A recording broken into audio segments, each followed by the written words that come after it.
So, without further ado, let's get started. You're going to be streaming as well. I shall start that now. There is one viewer waiting, so yeah. All right. Quick recap of last session. You guys are in the Will of Gith, the prison here in Tunarath. Let's just go over to the map of Tunarath, shall we? The body of the dead god.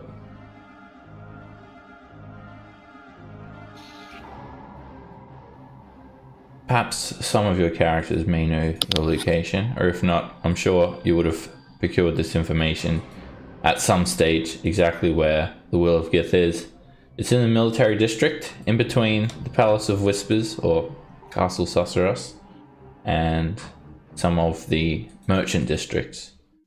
It's a bit of a fortress, a fortification. You can imagine escape would be practically impossible, maybe like Alcatraz style.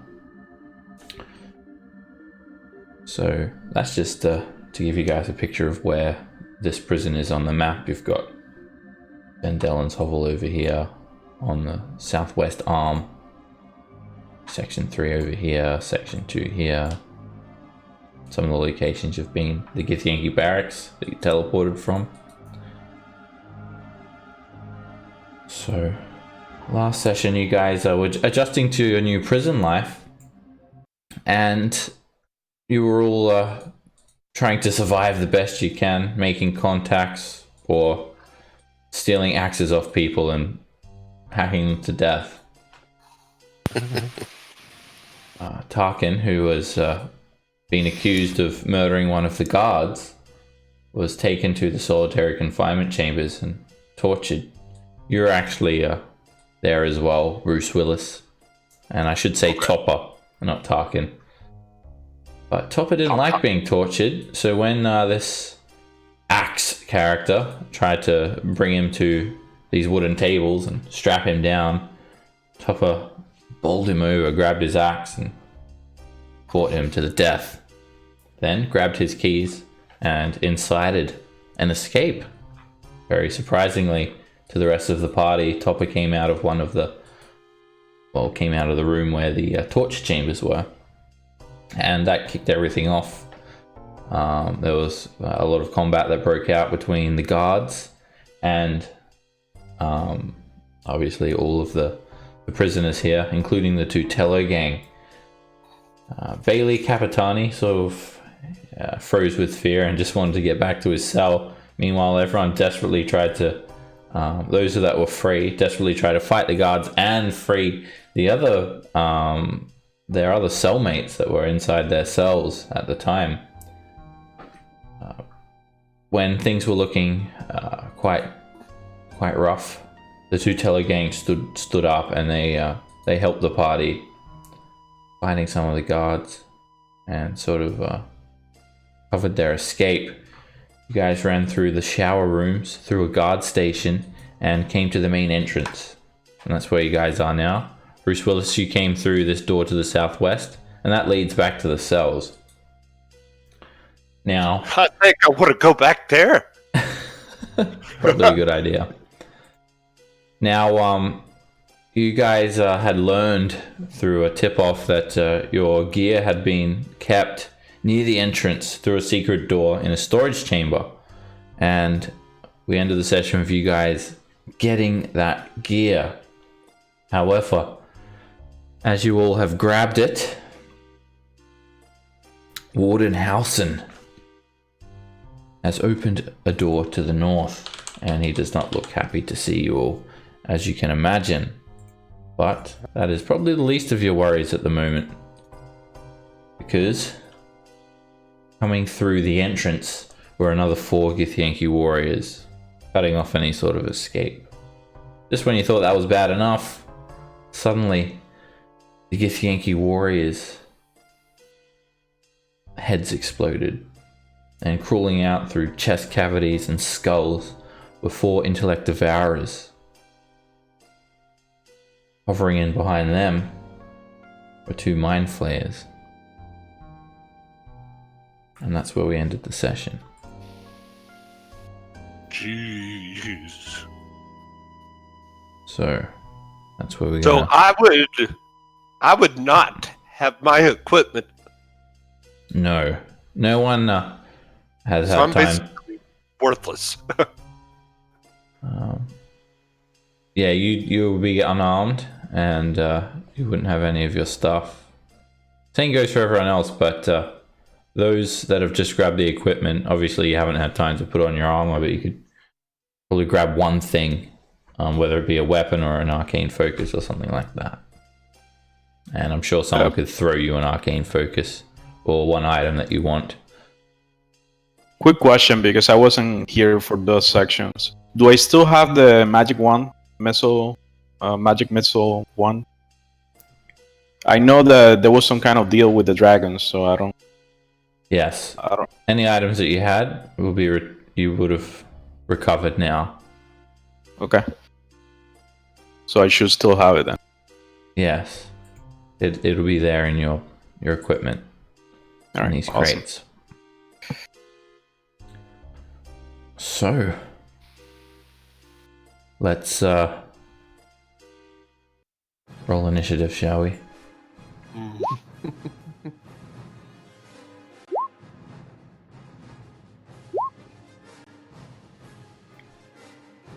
Okay, the intellect devourers. So they sort of, one of them bursts out of the skull of this Githyanki warrior, and the corpse of the Githyanki warrior collapses and rolls down the steps. The intellect devourer is covered with this disgusting slime, still reaching in like tentacles or tendrils coming from the Githyanki warrior's corpse, covering the intellect devourer. And you just hear this sickly thwack sound as it drops onto the ground, and then it just gets to its feet, and it doesn't do anything right now. Howson. Well, the one thing I grabbed was my wizard hat, and so I think that requires attunement. I got unattuned from it. Yeah. If you're away from your item for, I think it's like 24 hours, you become unattuned. Well, then my spell focus, and I'm going to point at this guy right here and cast a level 2 ice knife at him. Okay, that'll hit all of the surrounding creatures with the explosion of the ice knife. All right, ice knife. What level 2? And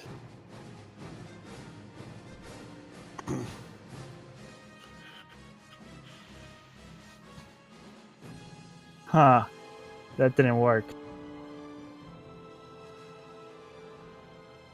Alrighty, give us the attack roll as well.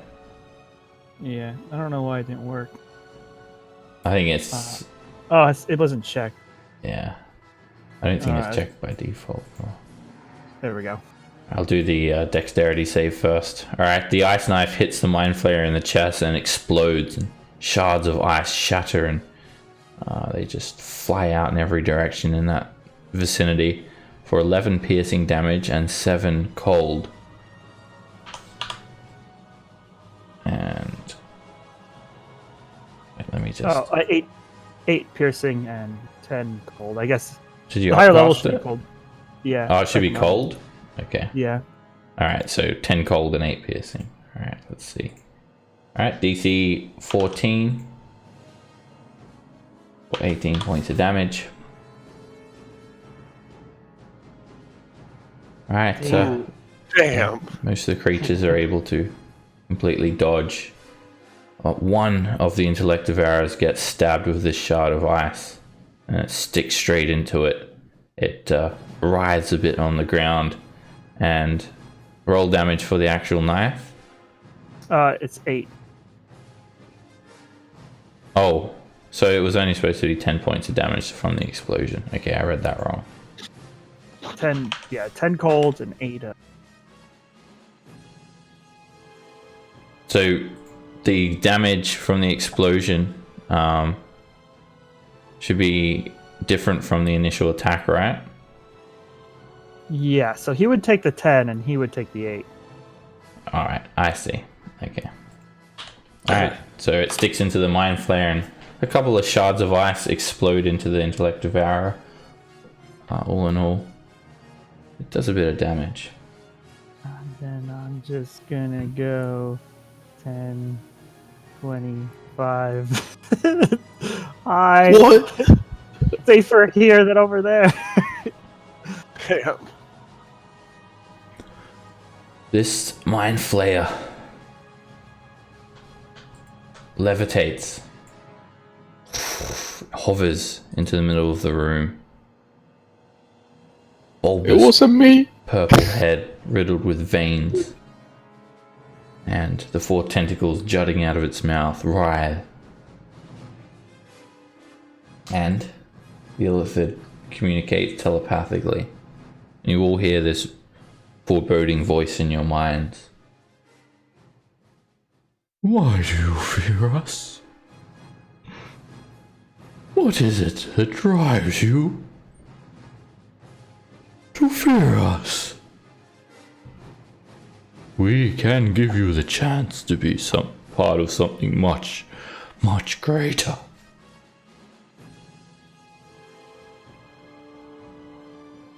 And it ends its turn there. Voldemort. Okay, I going to curse in Githyanki, the language, so the warden can understand. Damn mind flayers. Where did they come from? And I'm gonna hold my action. Gonna step over here. Where's the exit, by the way? Do we know, like, in which direction is the exit? That one. It's Jesus right behind the mind Christ. flayers. Right, gonna move over here. Move over here and hold my action to attack the first hostile target that acts hostile towards members of my group. And the action is to cast Toll the Death. Okay.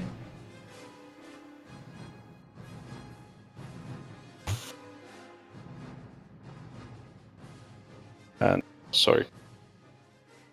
Alright, Ordenhausen, he looks very angry, of course. And he sort of sees you there, Jin. Move up next to him. And he's going to attack you. Shit. He swings once and he misses. Shit. Cannot even cast that because I can't see him. Shit. Alright. You're all dead. And then He may have a point. he seems enraged. And he misty steps over here. Damn this! Damn you all! Die, earthed scum! And he comes at the Mind Flayer with his second attack, drawing his massive silver greatsword. And he swings at the Mind Flayer and slashes straight into it, dealing 26 points of damage. The Mind Flayer's tentacles sort of flare up, and you hear almost enjoyment as the Mind Flayer speaks to you all in your mind. Perhaps we can show you what we possess.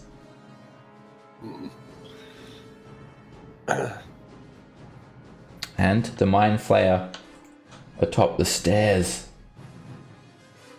it hovers over towards the warden, and it immediately tries to wrap its tentacles around him.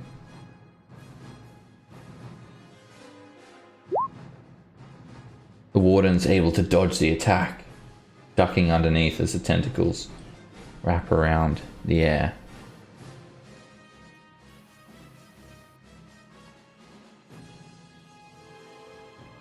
Another Intellect Devourer finishes crawling out of the Githyanki warrior's skull.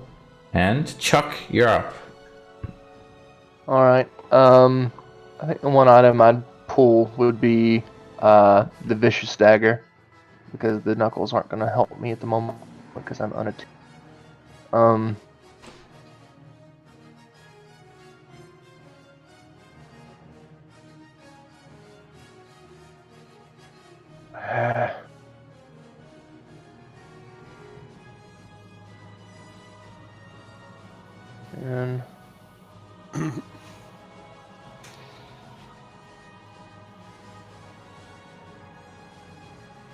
I'm gonna go there and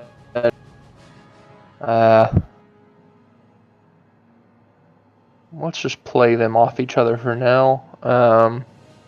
But if any of them approach me with hostile intent, I will attack them with the dagger. Okay. But other than that, that's it. Bruce Willis. So a 20-foot cube would. Correct? 20-foot cube is 4x4. Perfect. Okay. Then I'm going to quicken.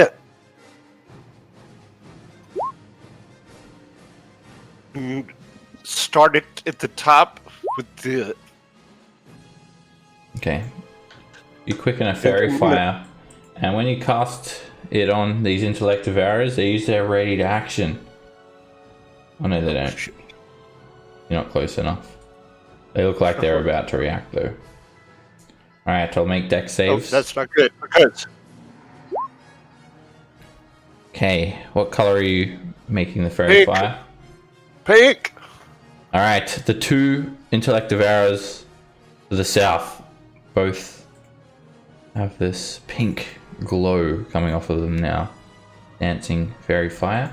And then the two mind flayers make dexterity saves. And what's your DC, sorry? 15? Is 15. Okay. One of the mind flayers make the save. The other one does not.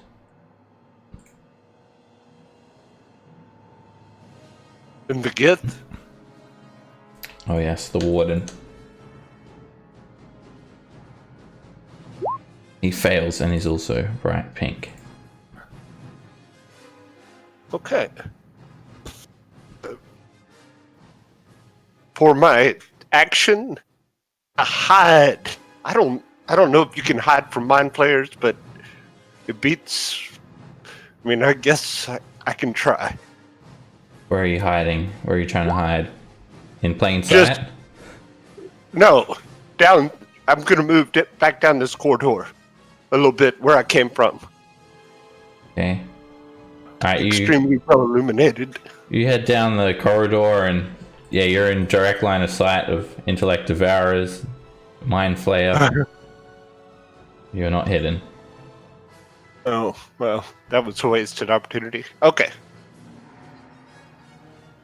You could do something else with your action, but if you're in line of sight, you can't hide.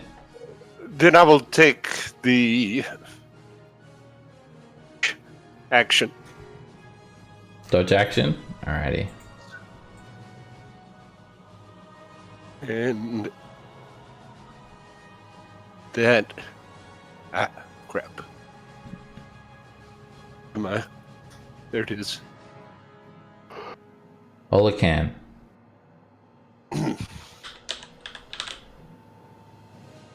So did we grab anything yet? Or do we still just have to grab something from the box? Yep, you can use one interactive object per turn. You've grabbed like your backpacks with all your gear. And if you want to grab something out of your backpack, it'll be interactive object. Okay, yeah, I'll do that and pull out my rapier. Okay.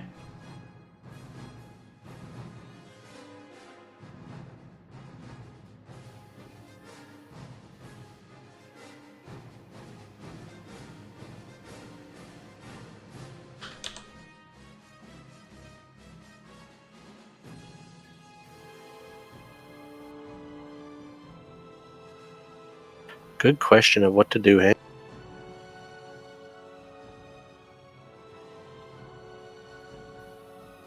Well,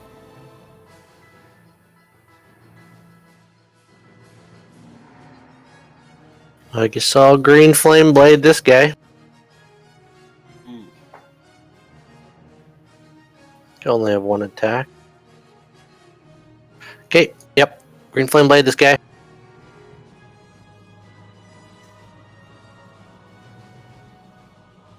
Oh, You take a come on. swing at him, and he quickly shifts to the side and blocks your attack completely. Okay, and then I'll use my bonus to put advantage on that guy. Okay. The warden looks very aggravated by that notion. He moves to swing at you next, all again. Topper. Okay, so I could have taken already prior to this one of my longsword or my rapier, and Yeah. can I pick up the other one now? So I have both a longsword and a rapier equipped. You can take one. Wait, you've got the dual will defeat, right? Yeah, I do. Yeah, so yeah, you can draw two weapons at the same time. All right, so I'm gonna do that, and then I'm going to see what's going on in this room. All hell breaking loose. What a mess. I'm gonna last one attack, so so that was 10, 15, 20, 25, 30. Alright, I'll attack this Mind Flayer here, I guess. This is a Mind Flayer, right? Yes. Alright. Is that what we're doing collectively? Are we attacking the Mind Flayers or are we attacking Halcyon? If it Go were for to the bigger me, threat! if it were to me, I'd rather attack the little guys, break their line, and escape. But that's what I'm gonna do next. Alright, I kind of already moved a bunch here, so I'm going to go after first attack against the Mind Flayer. Oops, what did I do? It's a crit. Alright, You jam the longsword straight into him. It actually breaks through his breastplate and buckles his armor. And in response, he speaks to you. There is no point resisting. These are merely vessels. This is a fight you will not win. It's a shame, though, you show us such aggression. yeah, great. You will do the highest of honors. And he doesn't injure him too badly. He doesn't show any sign of pain or fear, as even with you stabbing a longsword straight into his torso. Alright, yeah, I'm committed here, and plus these guys, I've just been one long attacking with the rapier. I'm just constantly being attacked by these people. An 11 misses. This time, the Mind Flayer is able to just hover back, and the attack falls short.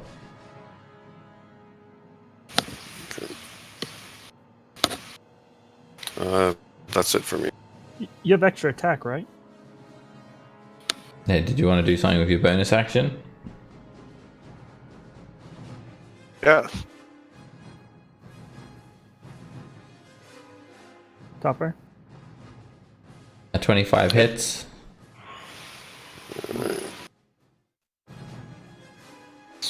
Alright, you slash the Mind Flayer for 8 points of damage. And Alright, Halcyon, see, I'm helping. you draw the longsword out and then just slash the Mind Flayer across the torso. This purple blood just starts oozing out of the wound. At the start of this round, Halcyon, aka Jin, a Githyanki knight, comes through a set of doors to the north. He's dressed in heavy armor. He has a silver greatsword. And he joins the initiative order. Danger.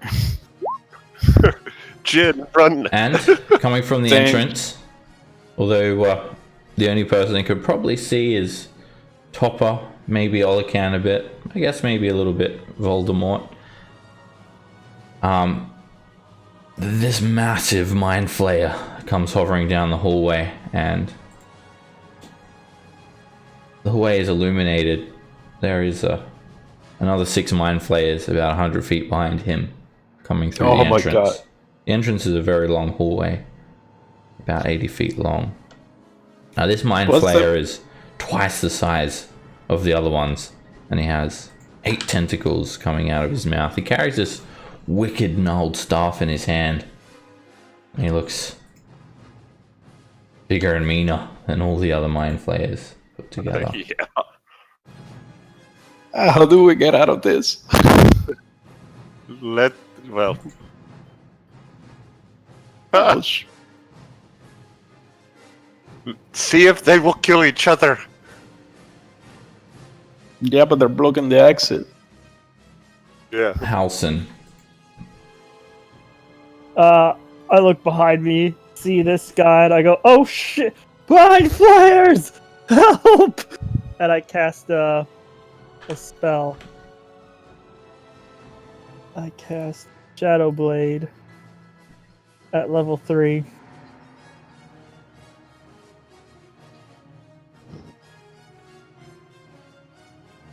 And I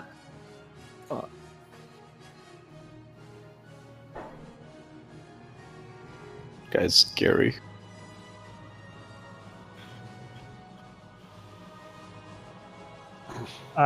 throw it at this guy here.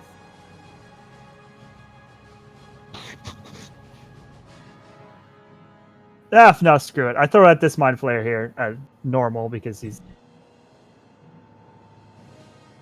There we go. 23 hits.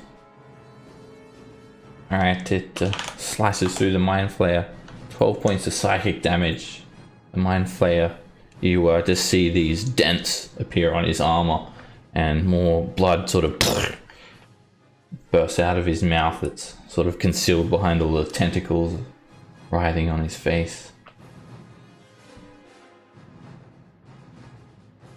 And I end my turn here. Alright, this mind flayer just sort of chuckles. You are fools. We will allow you to witness utter greatness. And he'll use a tentacle on the warden. 26 hits. And it wraps a tentacle around the warden's face, hitting him for 15 psychic damage and grappling him. Tentacle starts to, the tip of the tentacle starts to go for the warden's mouth. The warden will make an intelligence save. You think they've trained to fight mind flayers, though they are pretty resistant to their attacks, and he doesn't get stunned by the brain leeching effect. Voldemort. Wow. Decisions. I think I want that warden alive now. So I'm gonna cast magic missiles on this guy with the one.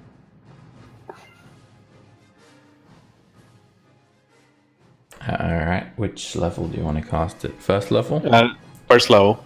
Alrighty, you send out 3 magic missiles, and each one slams into the mind flayer. It almost knocks him to the ground.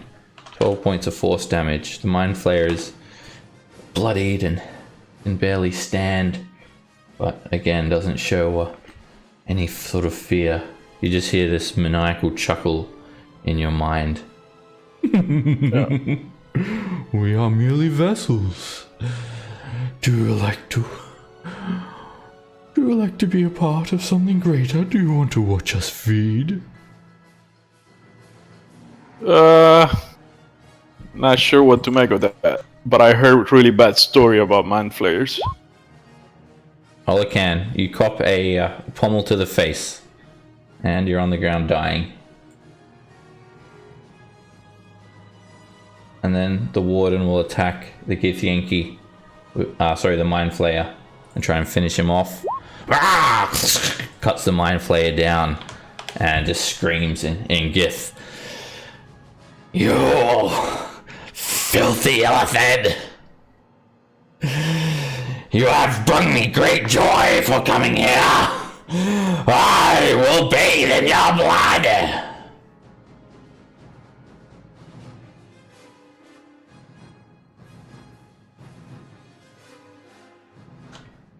He moves up to this Mind Flayer, and this Mind Flayer will half dominate monster on the warden. Dang. Oh, fuck. Immediately, the warden's eyes glaze over, and you see a Mind Flayer's tentacle just stick straight into the warden's mouth.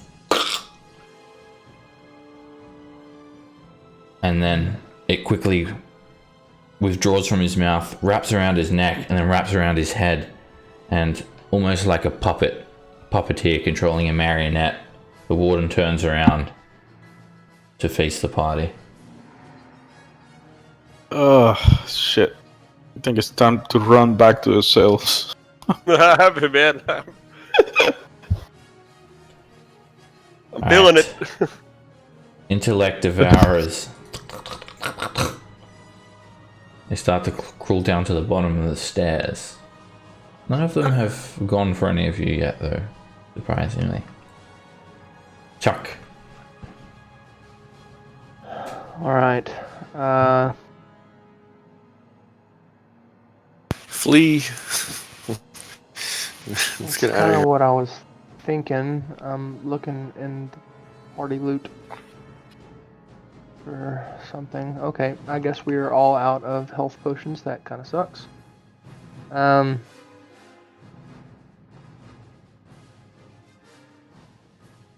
I'm going to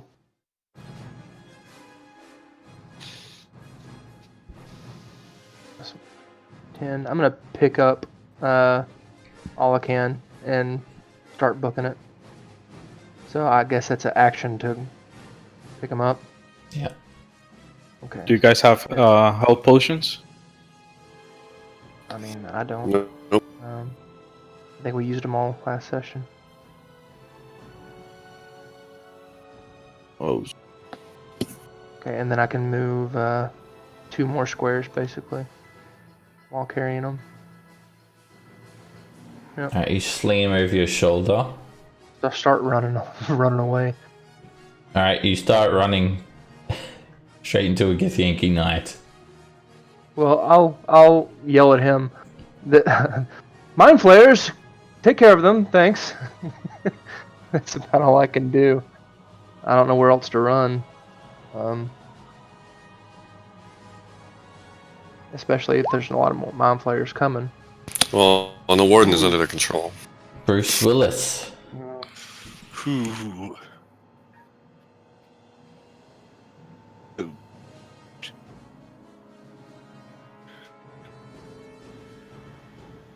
Quicken.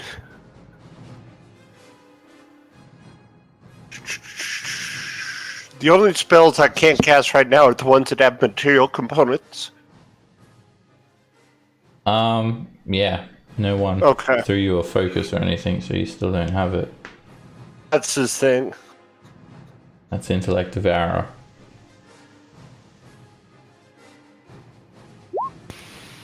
Alright, you shoot a Scorching Ray at it, and you hit it for 6 fire damage.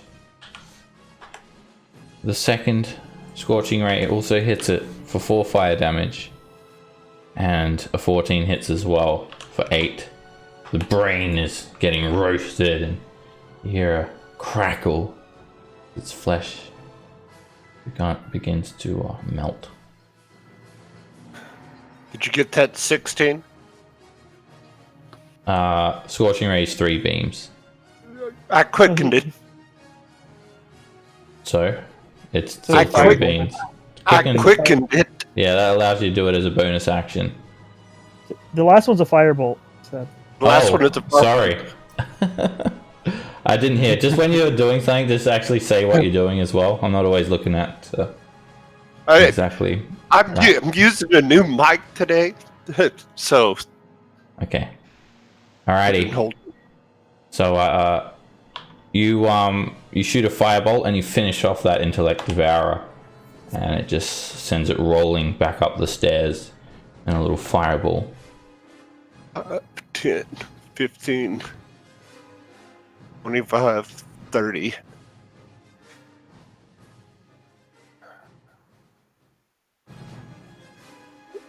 Alright, Ola can make a death saving throw.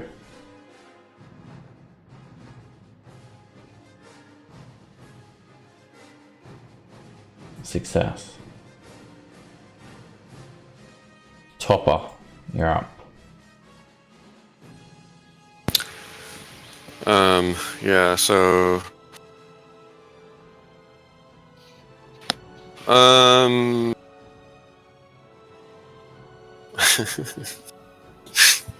yeah, so all right, I'm gonna try to let me just I'm still if the warden is does the mind flayer, would I know if the mind flayer I can break its concentration by attacking it, or Yeah. would that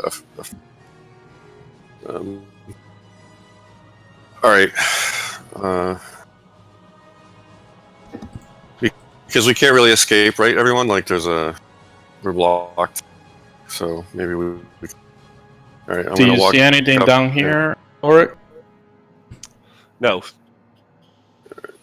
As you Well, go that's swing at the also- mind flayer topper, make an intelligence save. The intellect That's right. devourers use their readied action to try and devour your intellect. yeah, perfect. oh snap? Yeah. that Alright, didn't immediately work. before you have a chance to swing, you take 14 psychic damage. All right, well, I'm down.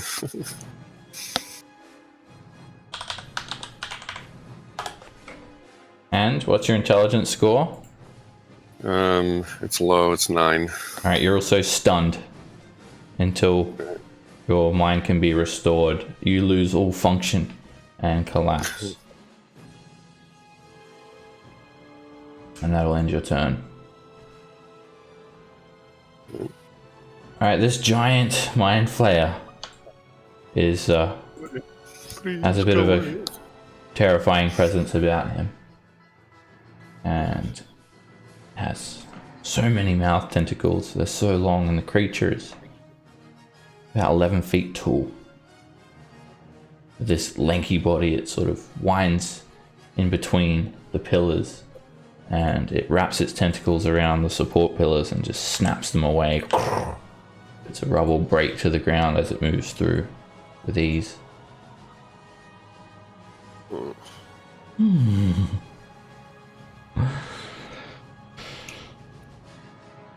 You disappoint me. Things could have been much better for you. Had you simply just let us feed. Now, we will truly test your zeal. Alright, this Githyanki knight runs up to you, Halson, and it just immediately attacks you. Oh man, can only heal one person. I cast shield. Alrighty, you're able to shield the attack, first. and Mind Then- flayers! he'll swing again, and then he hits Oh. you, and he cuts you straight down. And then he'll I'll actually end his turn there. Damn.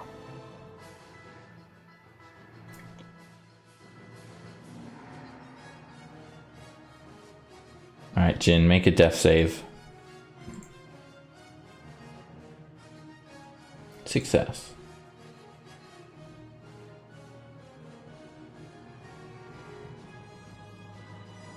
Voldemort.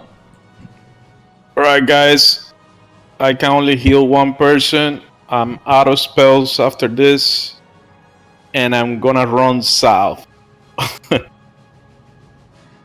I'm gonna cast Cure Wounds at level 3 all again, and that's my last spell.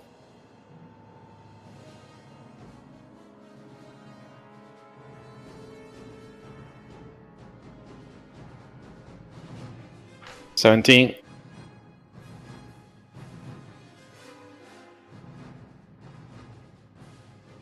Thanks. And I have step over here, 15, 25. Run the other way. There's no escape. All right. The warden has this docile look on his face. And he just stands there. Lifeless. The Mind Flayer continues to wrap its tentacle around the warden's head. And with sadistic delight, it chuckles. But it doesn't like chuckle telepathically. There are bubbles coming out of its disgusting mouth that are hidden underneath its tentacles.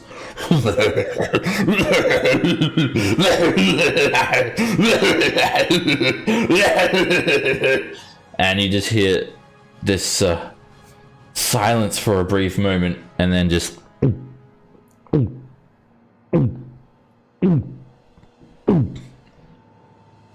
Oh god. this disgusting drinking sound, a gulping sound, and you can literally see the tentacles of the Mind Flayer fill up like a mosquito sucking blood.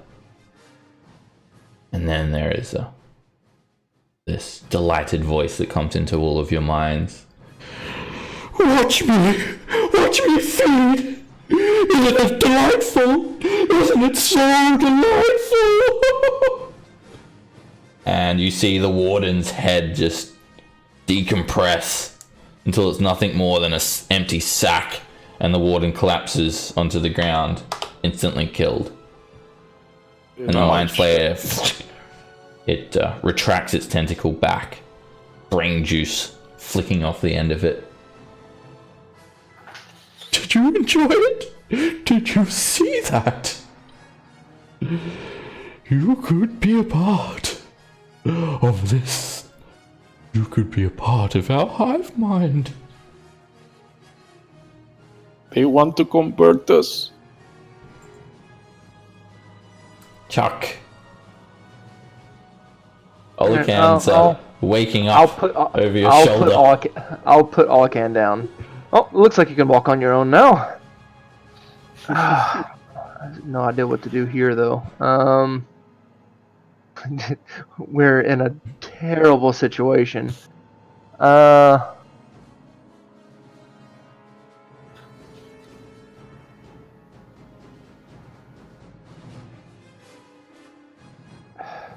Shit. I'm going to... Can I, like, reach around the corner and, like, start dragging House Yeah. out? Okay, because I don't want to get in range of this dude if I can help it. I'll grab Howson. And I'll start dragging him. Time to go. If I can, I'll put him up over my shoulder like I did all I can, instead of like running with him, just his head bouncing on the ground. Yeah. Grab him, sling him over your shoulder, holding one arm and pushing through with the other.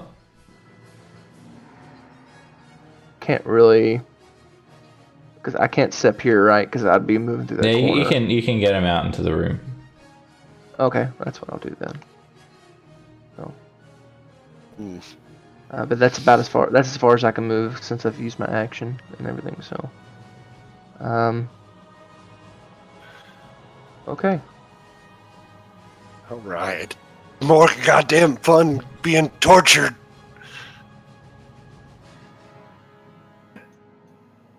Oh. I didn't mean to move there. What is this? This is a door with runes painting it and some sort of sigil sequence at the base of the door. Looks like a very powerful arcane ward.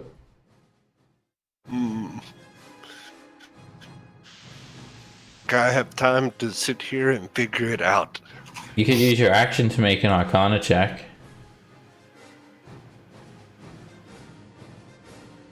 Let's see.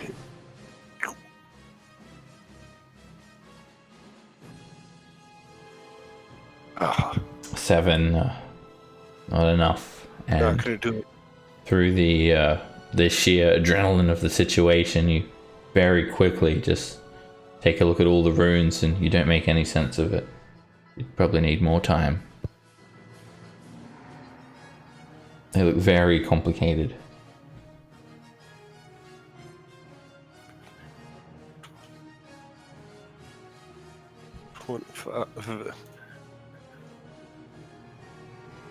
If I'm alive next round, I'll check again. I can check. Thank. All it can.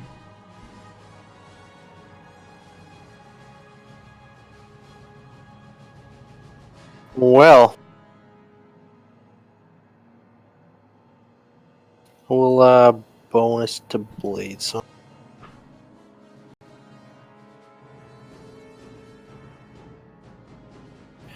and move, I guess.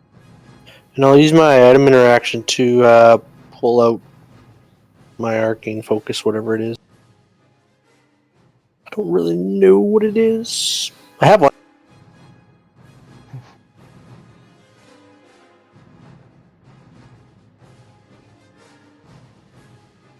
And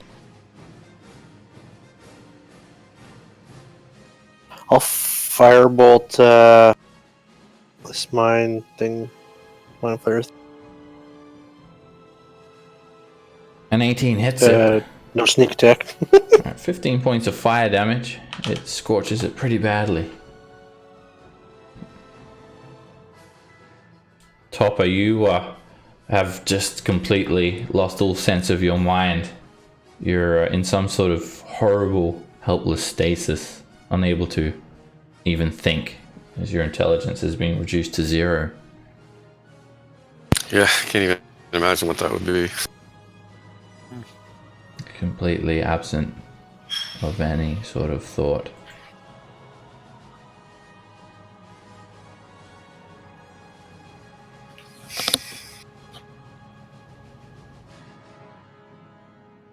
Alright, the giant mind flayer. Again, it goes on a little bit of a rant.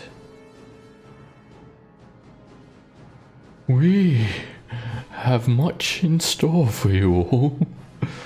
This will be your ultimate test. Do not disappoint us. We will be watching you every step of the way. Alright, this Githyanki warrior so scoffs a little bit. He moves in, and he's not one to flee in the face of danger. He runs into the room and misty steps over near the door with his great sword readied. Come on! I'll kill you all! He yells out in Gith. Come at me! Actually, he was supposed to go a little bit later, but it doesn't matter. At the start of this round, 2 doors open. The doors to the west. The door. Oh boy. 2 more high-ranking Githyanki run into the room. And now it really looks bad. You're surrounded by mind flayers that want to kill you all. You're surrounded by Githyanki that want to kill you all. They do want to kill the mind flayers more, but they almost want to kill you guys as much. Oh, And that's when the doors to the south open.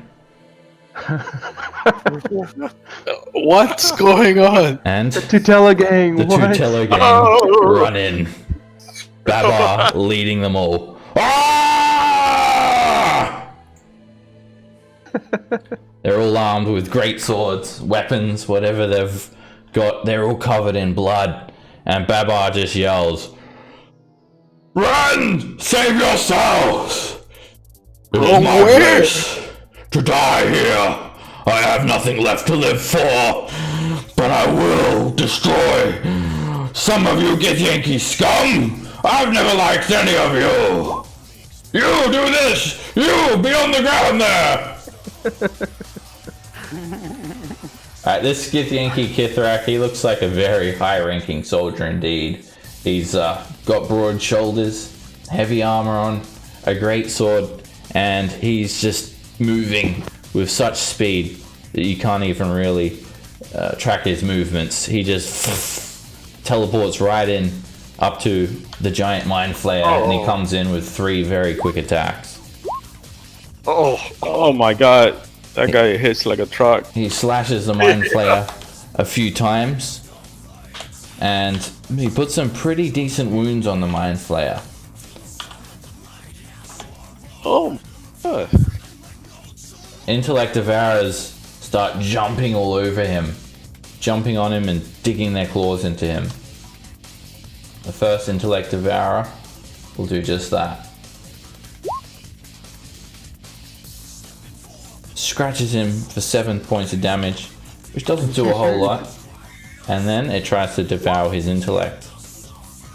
He makes an intelligence save and doesn't even notice it.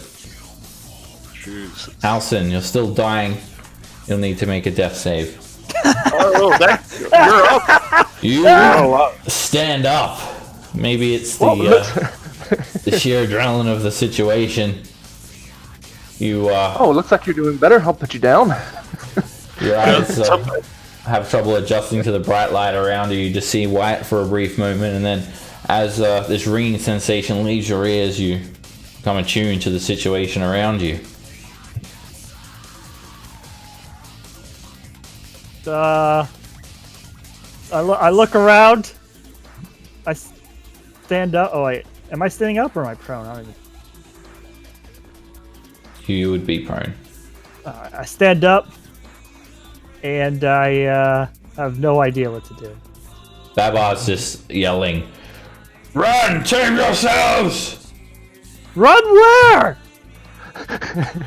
It's a good question, actually. I cast Get magic to the missile cells! to the south. I run and shoot a magic missile at the illithid.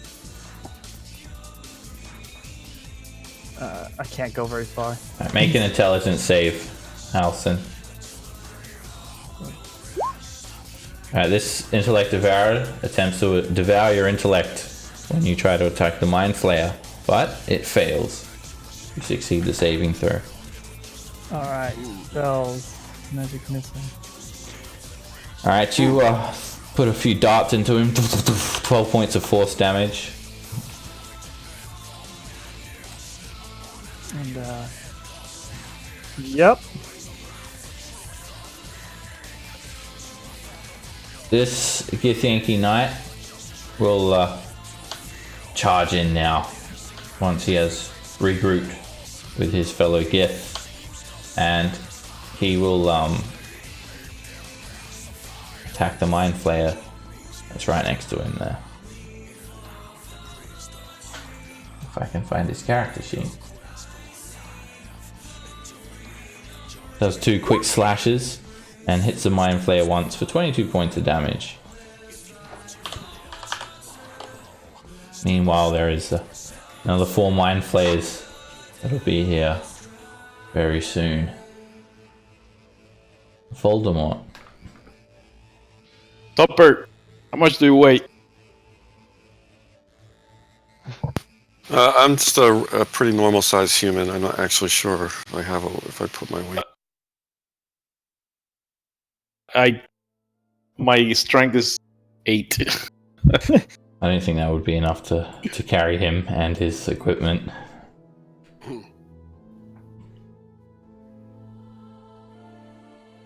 Can you guys get him? Are you guys strong enough to get him? Like Ren and Holson? Ren's been running around. Well, Chuck has been running around, picking people up and carrying them off, and then setting them back down after they get healed. So, All right. Okay. So I thank you, Babar. We owe you this one. You are truly the leader. And he just yells to you, "You! Thank me for my efforts! Yes, now run there! I'm still in charge!"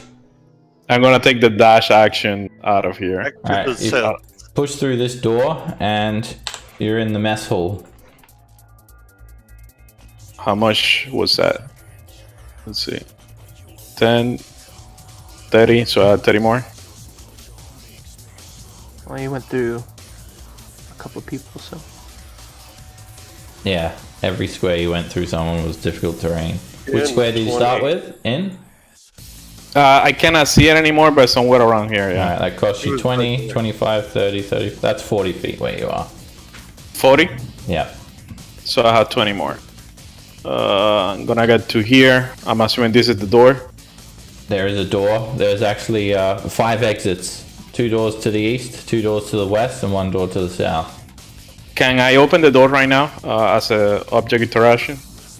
You've already opened 1 door, so Oh, okay, that's fair. next turn though. Okay, Sylph is going to try and cover your guys' escape. And he runs up to the Githyanki Knight, and he's going to start whacking him with his stump a little bit. And then he does something you guys haven't seen before. He sort of rolls to the side and then shoots out a cone.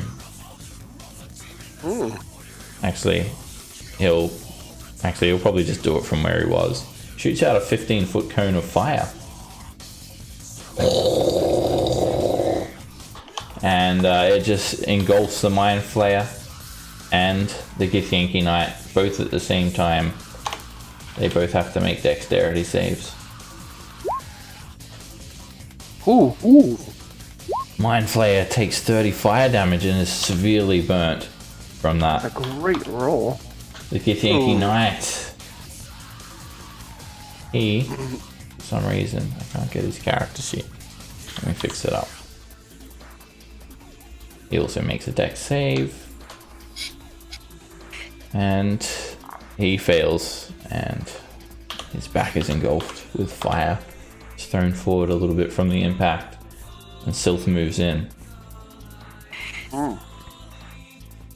This Mind Flayer is going to try and move up, and it tries to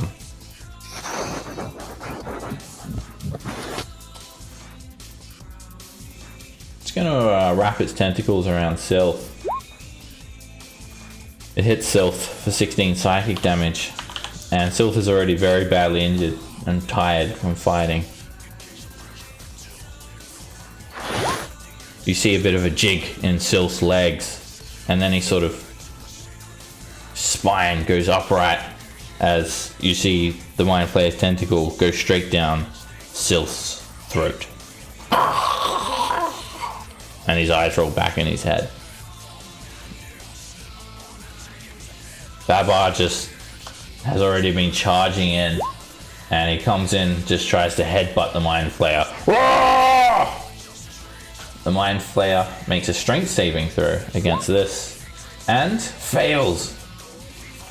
The impact, you hear cracking from the Mind Flayer's vertebrae and his armor, and it knocks the Mind Flayer off his feet onto the ground prone.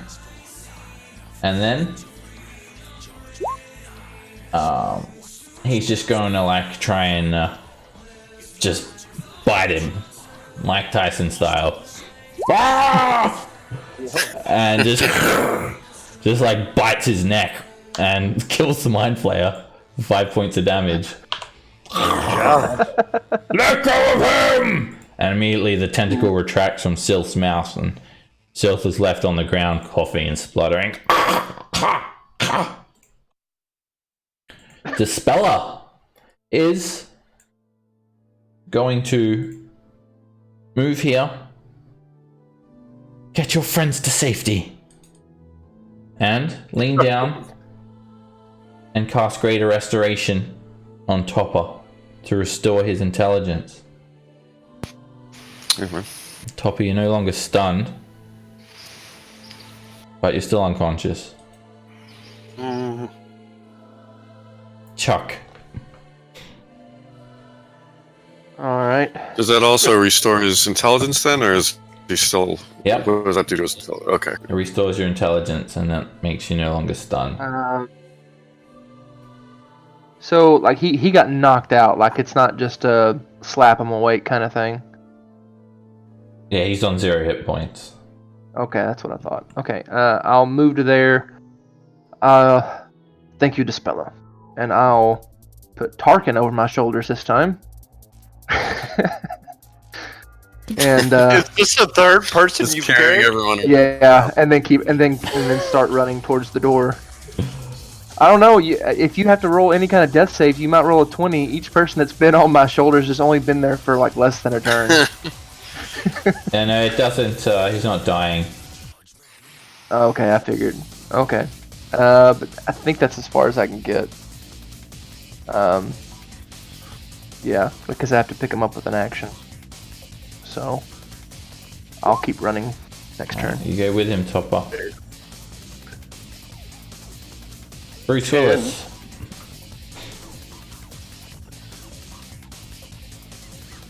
$120. Alright, this Githyanki, you're moving by him. Shit. He swings. Actually, he was. Okay. And he misses. Oh, I got lucky. Damn. To kill me! Okay, I'm gonna... Yeah.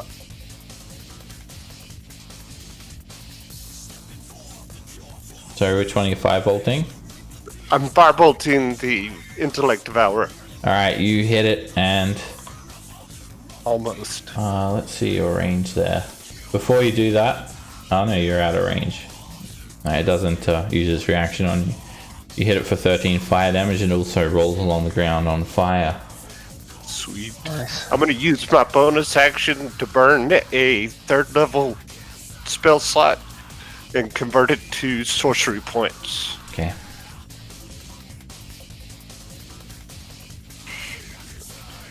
The Githyanki Knight, he looks like a low-ranking soldier. He moves in and he teleports up to the Githyanki, up to the Mind Flayers without any fear at all or hesitation. And he starts slashing through the Intellect Devourers like he's already done this 100 times. And he slices one with the first swing pretty badly. But with his second attack, the Intellect Devourer jumps to the side and his greatsword comes crashing down to the ground instead. Olakan. I have a lap demon with me. So, Oh boy. okay, hold on. Okay, so I'm gonna move up. Hit this guy.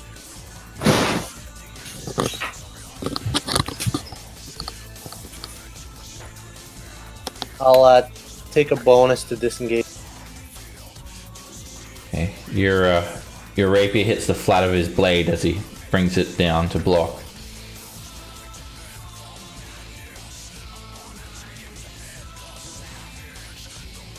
And now he turns towards you, Olakan. Alright, Topper, you're still just unconscious until someone heals you.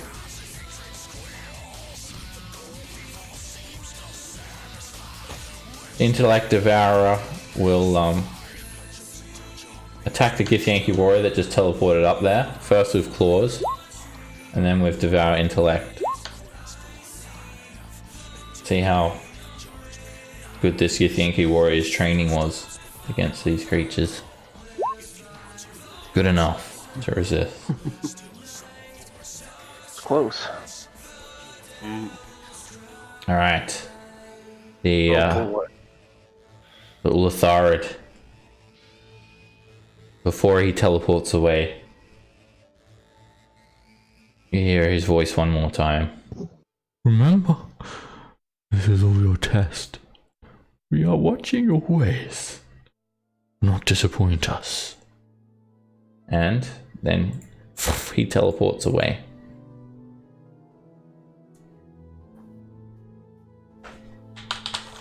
And at the start of this round, 4 more Mind Flayers move in, hovering forward with great speed to take his place. Each one with no real discernible features. They almost look like just the same creature has been cloned in the exact likeness of one. The Githyanki Kithrak swings into the mystical arcane energy left over from the plane shift. And then he starts cutting through the Mind Flayers. He's happy to exchange one Mind Flayer for another. First he's going to go for the Intellect Devourer, and he slices through it like it's a second thought, like it's an afterthought. Slices it in 2. Then he has a smile on his face, and those of you that observe him for a brief moment can tell he truly enjoys this, as he starts hacking through another Mind Flayer for 32 points of damage. Halson. Yep. 130. You 35. just trampled over Topper. 45. 50. 55. 60. Run! I mean, does no one else want to see what happens here? It's actually pretty. I mean, so long as Bastard's not attacking us. Conjure food, popcorns. The Githyanki Knight moves here with a Misty Step, and he comes in at Olacan. And he crits. He just jams the Greatsword straight into your back. Attack me while you die! Lots of other people attacked you. I mean, come on. And then he turns around and he actually swings at Bruce Willis with a second attack. Jesus. God, are you kidding me? Jesus. And How much is that? that's 46 points of damage.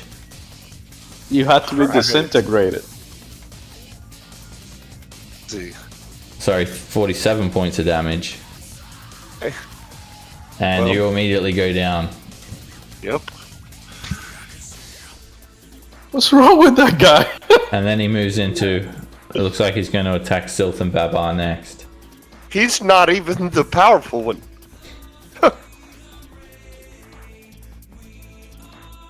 Mind Flayers, they come in troves, and it looks like there are many more behind these ones. It's a full-on incursion. And you see just a mix of tentacles, psychic blasts. Voldemort. Okay, object interaction. I'm gonna open the door because the guy said exit to the south. There's a lot of doors in here. Alright, you open this door, and it's a storage room. You see some crates, a wheelbarrow, shovels, ropes, barrels, and a broom. Okay, shit. Well, decisions.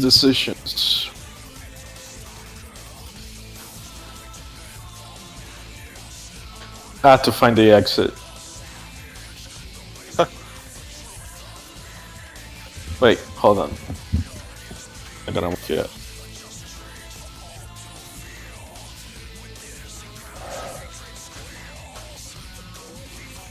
Can I drag him using my action to dash as well. Grappling is an action. So I cannot grab. Okay, all right. In that case, I'm just gonna continue opening doors, finding the You exit. can open one more door with your action this turn. Yeah, I'm gonna open this one. All right, the one you that I have open this room, and it looks like a little washroom for the guards. There is a basin, some latrines, a bucket, some copper pipes sticking out of the walls. All right.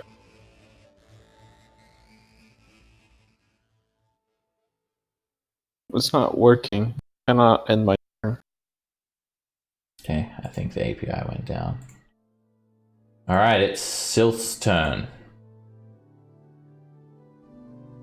Or my internet went down. Sylth is going to... no, we can still hear you. Okay. Sylth is going to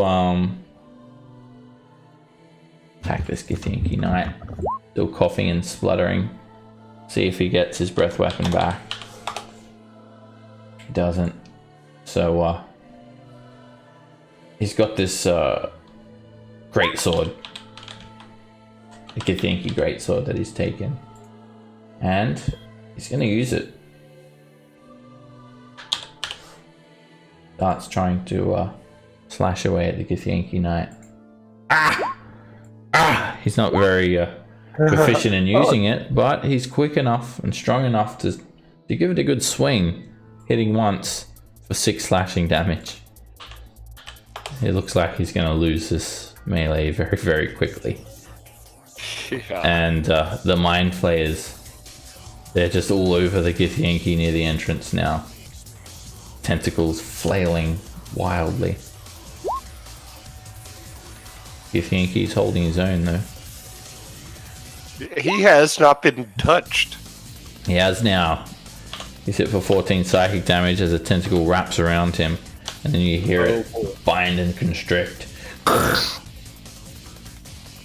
And it's an intelligence save for the Kithrak, who resists. Alright, Babar gets up after like eating out this Mind Flayer's neck.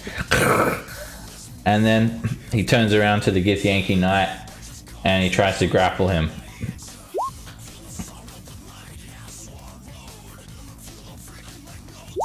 He grabs the knight and just like wrestles him.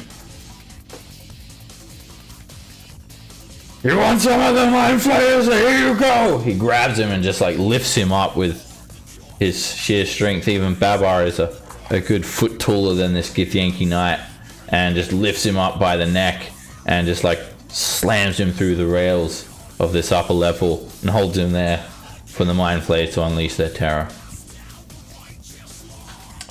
Dispeller. She starts to cast a spell. That for some reason won't work. I might have to just manually roll this. I think I will. Alright, she sort of holds her hand close to her mouth and does a whisper. And then suddenly this green glowing energy, it just fills the entire room with a glow. And all of you that are injured start to feel a bit better. She's such a badass. Can we take her with us? No doubt. Like, we just need somebody. She does mass that. cure wounds at 6th level. Holy snap! Heals 48 plus 3. Wow.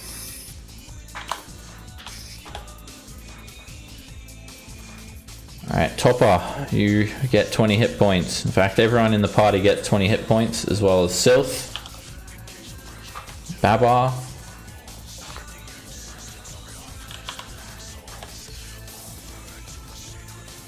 those of you who are down are still on the ground prone. And she just heals Tutelagang and the party.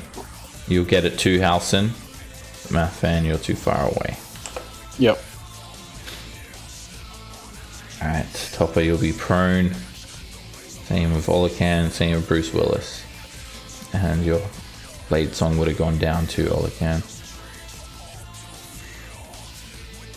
And then she sort of does some hand gestures, like Naruto style.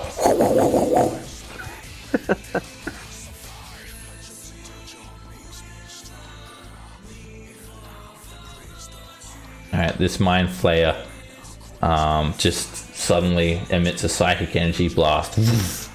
Luckily, it doesn't get anyone on the lower level, but he does it on the 3 Githyanki that are up the top there. And you just see a shockwave of energy just wash over the 3 Githyanki as it unleashes the Mind Blast. The 3 Gith have to do intelligence saves. DC 15, 23 points of psychic damage, and if they fail, they become stunned. Oh. And 2 of the Githyanki become stunned as they fail that. Immediately, the one Babar is holding becomes stiff, and the one next to him, the same.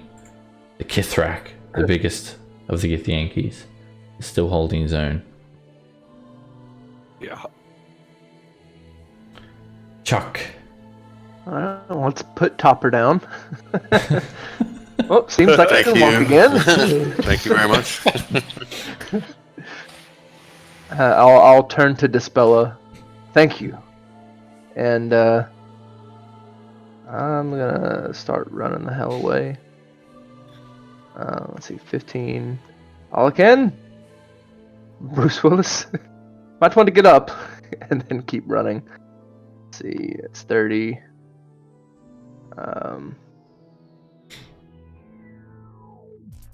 Then I'll take the dash action. We'll go ahead and keep moving into the room.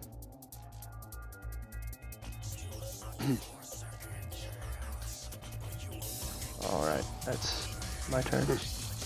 Alright, Bruce Willis. You have advantage on stunned targets. You do? Okay, is it a auto crit like hold person or? No. I am going to target this Githyanki who put me down.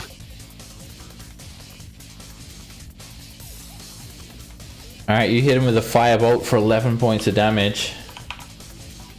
And And Babar then- yells, yeah, roast him! Roast him! And I will come a little further. I don't want to run totally away yet. I'm too interested in this whole action up wow, here. world not. Alright, the Githyanki warrior is left stunned and can only repeat the intelligence save at the end of his turn, which he fails. Olacan. I'll stand up. And I will acid splash these 2. Because those 2 are enemies, right? Both of those? They're both Githyanki. Yeah, those ones. Yeah. Yep, I'll acid splash those 2. Okay. Alright. They each take 9 points of acid damage, and even in their stunned state, they call for your death. You're going to die for that. Yeah, and then I will bonus to dash.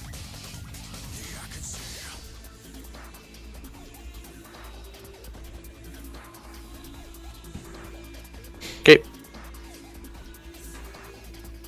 Topper. All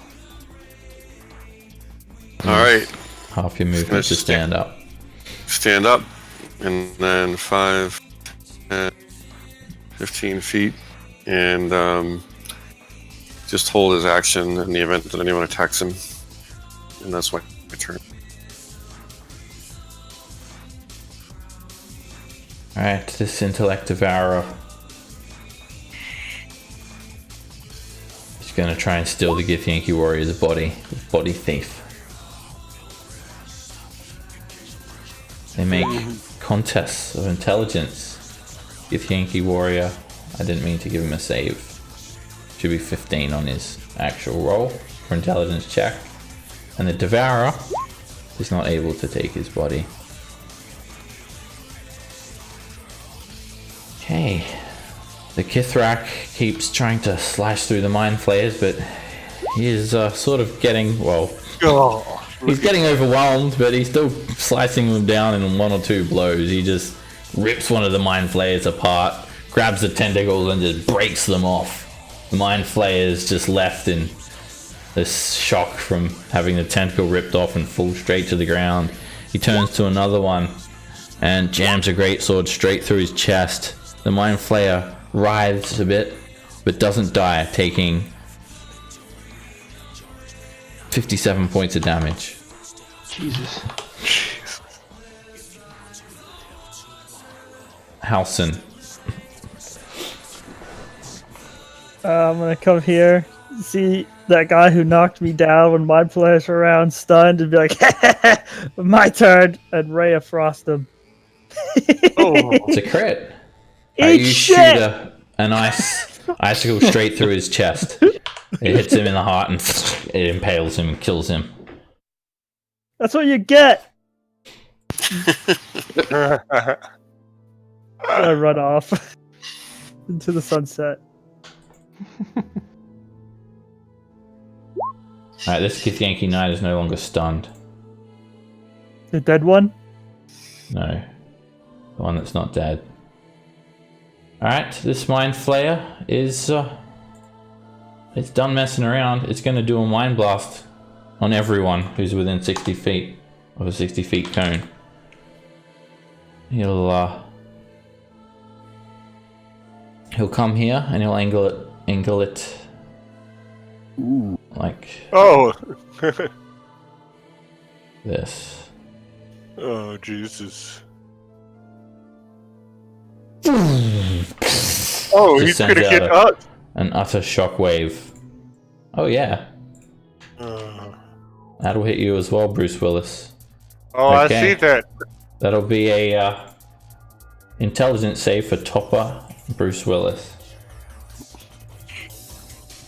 Ooh, my friend. Dear Lord. We're going down again.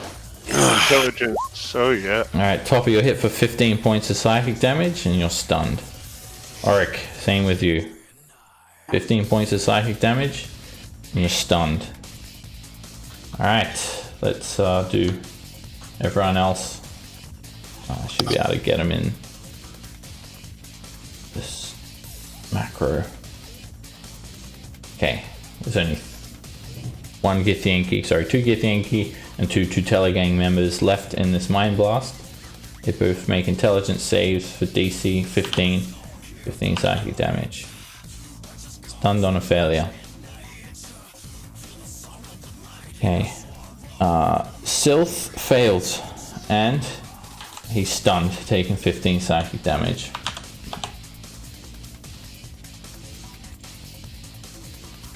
Babar fails and he's stunned, taking 15 psychic damage.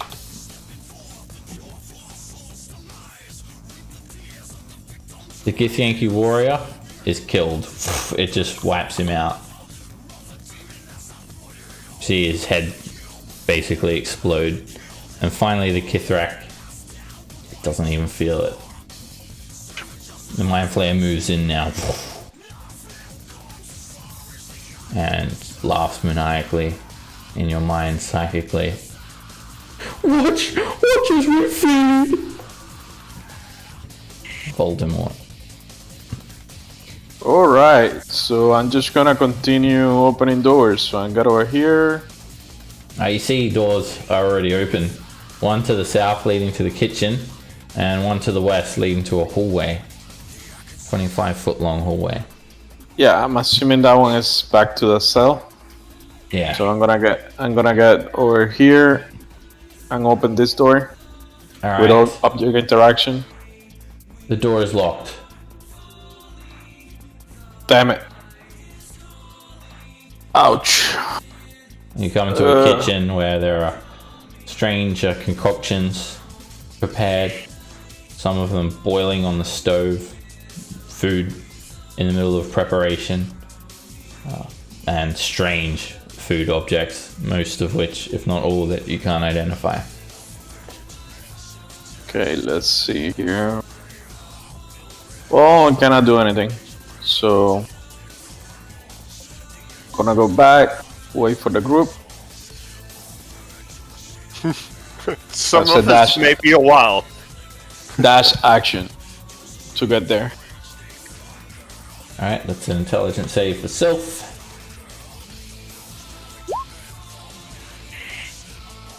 Alright, one of the mind flayers has been cut down. This mind flayer is going to use Dominate Monster on the Githyanki Kithrak. Try and control him. Interesting. But he is unyielding. Dude. Babar makes an intelligence save.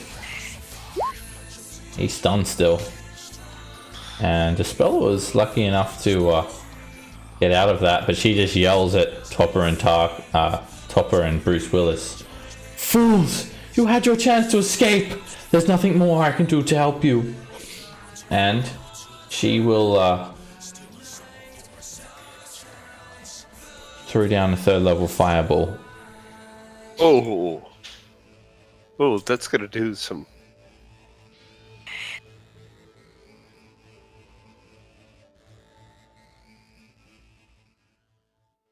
Okay, let's make a dexterity save. She hits the mind flayers, and one of the Githyanki see an explosion of fire from the entryway, and it does a bit of damage, but it's just a small dent in the overall fight. She does manage to drop another mind flayer though. Chuck. Almost everyone in this room is dead now as well.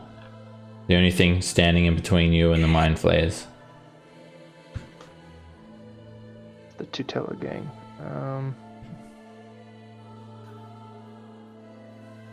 Let's see. And all that just go looks like cells. Oh, There's a locked door over here. yeah. I don't know if that's the exit, but I don't know. I'm very confused right now. Well, if it's locked, I'm gonna assume. I would have had to dash to get over here.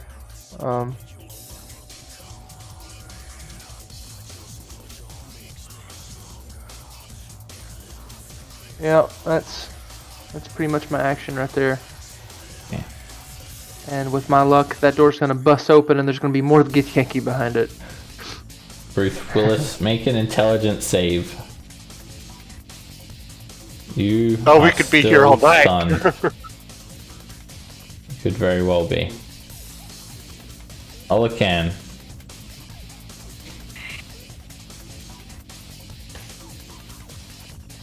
I will bonus down.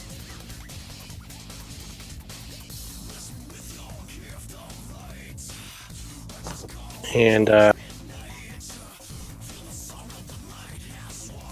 can I cut this corner, or do I have to go through math? You're going. Oh yeah, you can't go diagonally through a wall. Okay, that's what I thought about. Alright, you run into the kitchen. Again, all these strange food substance, shelves filled with mysterious unguents, 2 ovens set into the walls, wash basin, 1 door set into the west wall that's open, and then a locked door to the south. Topper, make an intelligence save. You got it, buddy. Come on. 12 is a failure. And at the end of your turn, I'll need you to actually give me an intelligence check now, because this intellect devourer is going to try and teleport into your brain. Oh my god. I thought that got killed by the fireball. Nope. Oh. Still alive. Got hit points. Alright. Luckily, Topper, it goes thank into God. it goes into a battle of. It's supposed to be intelligence check, by the way, but I think your bonus is the same. It goes into a mental contest with you that you win. Okay. There is one more gift that arrives. The chaplain. A female Githyanki. She looks very old, but she looks like she can still fight. And she comes through the magically watered door and joins the initiative.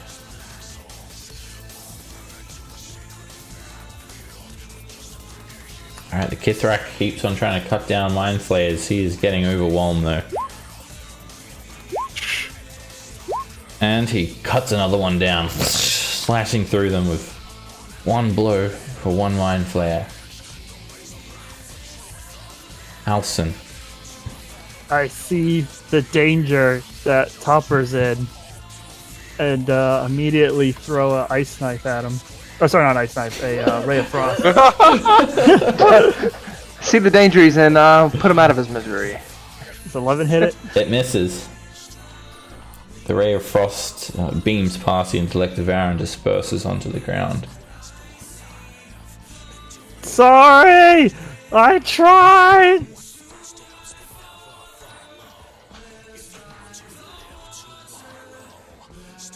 This mind flayer will emit a mind blast. It won't hit you, Topper. He does it towards the chaplain. Alright, Babar is caught in it. And it almost kills him. He's bleeding from his eyes and nose. Sylph. He just collapses onto the ground.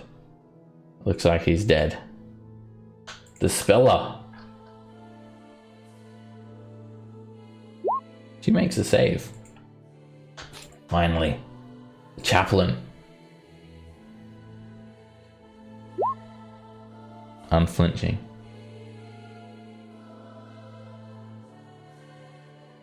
And I would get the Kithrak as well. He fails, and he takes 23 psychic damage, and now he's stunned too.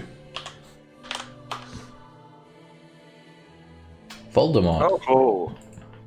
Alright, so I'm gonna step over here. See this brain. I'm gonna cast Wand of Magic Missiles at level 1. Alrighty, 6 points of force damage. It all three in succession hit the intellect devourer, and each one drives it back, and the final one just sort of splatters it on the ground. Oh. Nice. Huge. Alright, so my intention is to drag Bruce Willis away from that area and eventually discover the door that is the exit. With that, I'm gonna earn my turn. Also have to AFK. Sorry guys, I have to be away for like 30 minutes for Father's Day. Okay. I'll be right back in 30 minutes. Alright. Okay, the chaplain is going to teleport over and start doing some martial arts on these mind flayers. Cool. And you see a move with speed. Topper and Bruce Willis, you watch on without able to sort of move or respond, and she strikes that mind flayer down. And it looks like that wave has been defeated. Now she turns her attention towards Topper and Bruce Willis. Oh, shit. As does the Kithrak, well, if he could turn his head. Sylph. Yeah, it's not looking good for him. Alright, Babar will make an intelligence save. The Speller is going to run here and close the door. Save yourselves. This is not your fight anymore. And as she closes the door, you see her swirling her hands around and another fireball appearing. Alright, I'm going to break initiative for now. This will be your one and only chance to do something before the Githyanki chaplain comes to execute you all.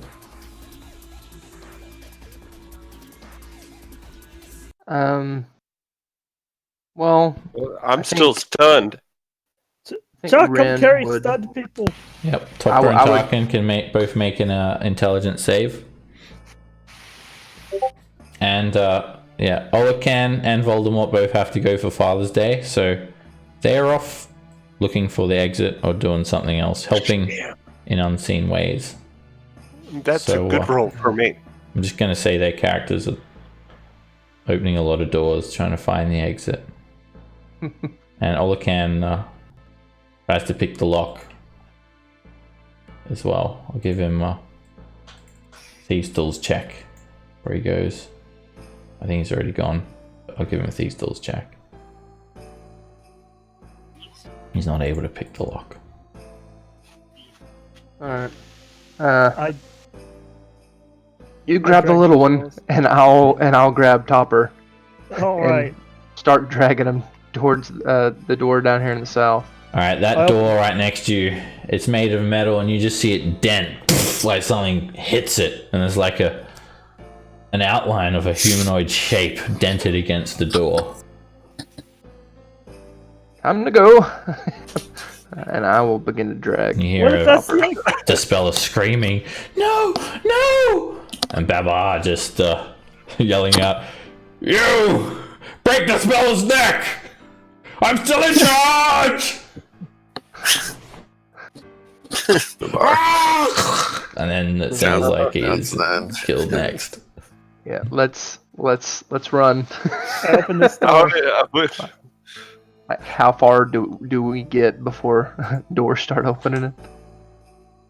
Alright, you open the door. There's a 10-foot by 5-foot corridor that leads to another door housing. I guess Would this is the we- way we're going.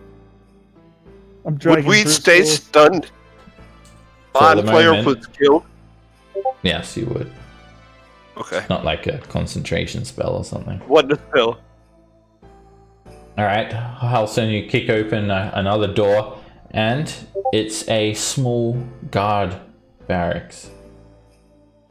There is a table, some papers scattered around on the table with this strange writing on it, a couple of wooden seats, a footlocker in the southwest down corner, and a magical flame illuminating the room, as well as 2 benches, one in the northwest corner, one in the northeast corner, with manacles dangling down from the walls, resting on the benches.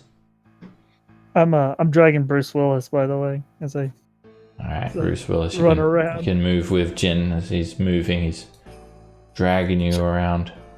Chuck, north or south? South. Someone's Oh. dragging Topper, no? Yeah, Chuck has Topper. You had the keys, right? Topper had keys, yeah. He got them from Axe way back. I can't remember if there was one key left that we could try. You've tried all those keys.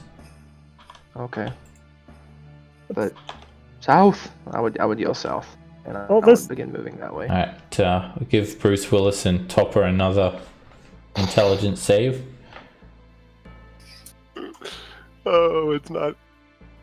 Alright, Hey. Oh, Topper, Topper, you got it. you snap out of it. Right. Probably because you're on Chuck's shoulder.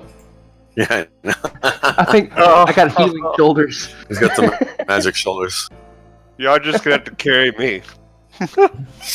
You gotta move with me, buddy. That won't control your character. Oh, I can. Oh, see, you're better now. I'll set you down. We gotta go west. We can't make it. Alright, it's further been south. about 2 rounds, and you think the next round, this chaplain's gonna come through this door to the north, from what you estimated. Go. We can't get through that door. We have to go this way. Open this door. You guys basically have one more turn worth of stuff. Alright, you come into another small guard barracks, same sort of configuration as the other one, but has a round table some sort of strange playing cards, a footlocker, a torch, and this door leads to the recreation hall. You see the bodies of Quan, Inferno, Intellect Devourer, Rakina, two Githyanki warriors, and Clegon scattered around all over the floor. And from the cell house, you can still hear Bailey Capitani whimpering. His cries ring throughout the hall. Maybe he knows how we can escape. And Chuck, you're moving there for your turn? I was gonna try to just kick the door down. Alright, make an athletics check. I'm sure it's not gonna work, but I'll try. It doesn't work. Yeah. Alright, I'm gonna have to roll initiative again. The chaplain comes through the door to the north.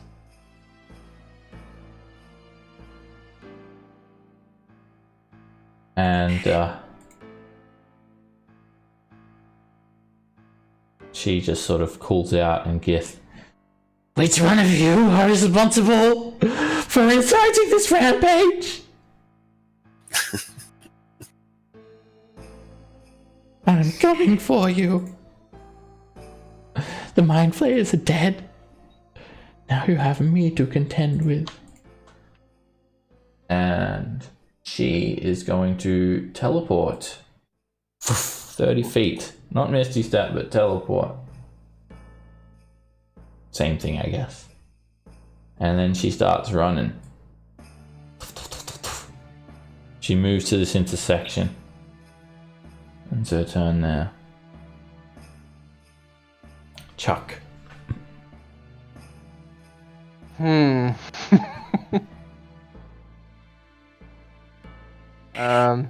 This door is unopened as well, so that's 30 feet. Whoops, I don't know what happened then. I accidentally skipped you somehow. So let me just move you back. Alright, yeah, this door is already open, Chuck. And you see a small room. Now, you actually won't be able to move there. There is a gate in your way. Oh, okay. You see a winch, though. A lever.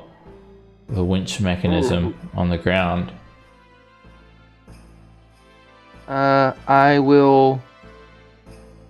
will it take an action or object interaction to use the winch? Object interaction.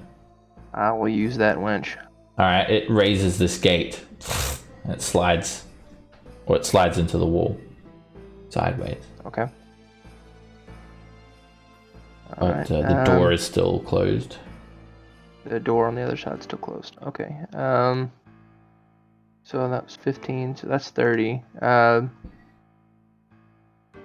Is the door locked? Do you still have your action? Yeah, I still have my action. Okay. If the door's not locked, I'll open the door with my action. Alright, you luckily are able to open the door. It is not locked. And it leads out to the gym area. You see all the bodies scattered all over the ground here. Oh, hey, Chuck. I hear you over there. Opening doors. Man, this is a shitty situation. Alright, but that's all I can do. Topper. Is Chuck on the opposite side, or is he over here by us? Chuck's over here-ish. Down here. Alright, I think we have to get to... I don't really know what to do. I mean, we can... Do we want to try to take down this Gith? Or are we just going to run around? We may not have a choice. Yeah, that's the thing, is I don't know that we have any other options here. But I'm only good for one attack. And then I'm sure I'll be down after that. And then with all this teleporting and misty stepping, probably can't even easily get away from them. So I'm just going to go running. Topper is going to go running and screaming up and attacking. Okay. I believe in you, Topper! Your sacrifice for me will be noted. Alrighty, you hit her with a 20. Alright, you slash her for 10 points of damage. No. And barely touch her. Yeah, that's great. All right, and then we'll do the same with his rapier. That does not hit. I'm It sure. misses. All right, and then he'll do his extra attack, which also misses. Yep. Sure. 12 is a miss. All right.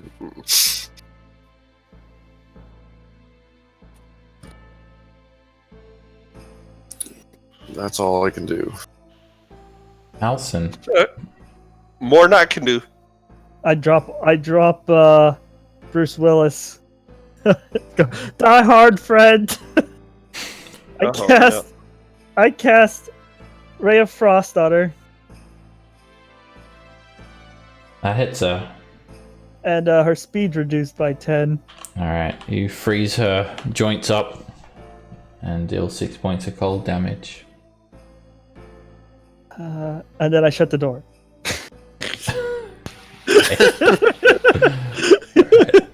We're all such good friends. Oh god. You could have picked me up first. Then I can't get away. Alright, well, we'll use those two guys as sacrifices, right? And then we'll try to bash open the door down there while she's busy killing them. It's a terrible Okay. plan.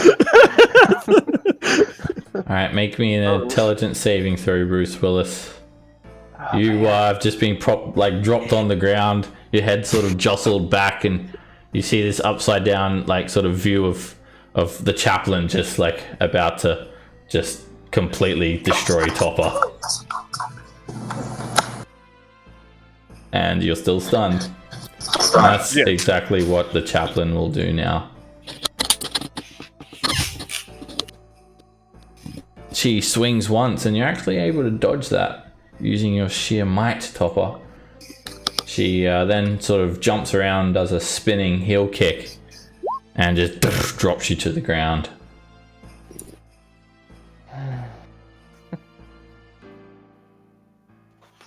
Maybe she uses thinks I'm dead. 20 feet of movement to move here.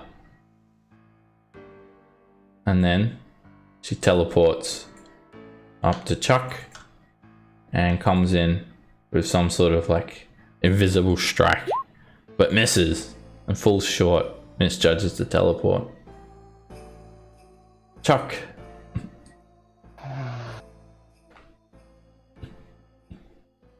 This ain't looking good, fellas.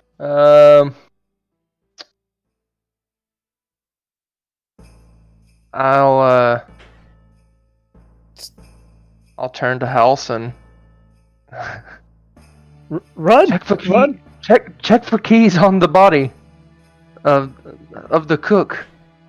I mean, it was her kitchen.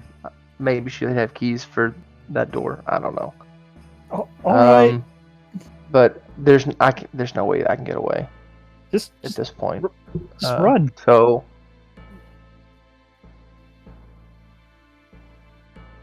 well, Ren wouldn't run, not with you behind him like that. He's not gonna leave you behind like that. I got this! You save yourself!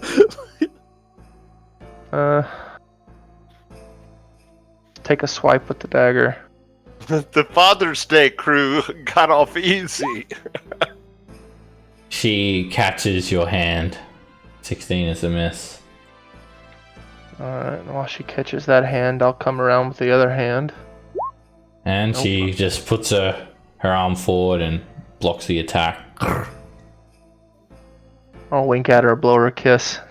That's all I can do at this point. Damn. Okay. That's a death saving throw for you, Topper.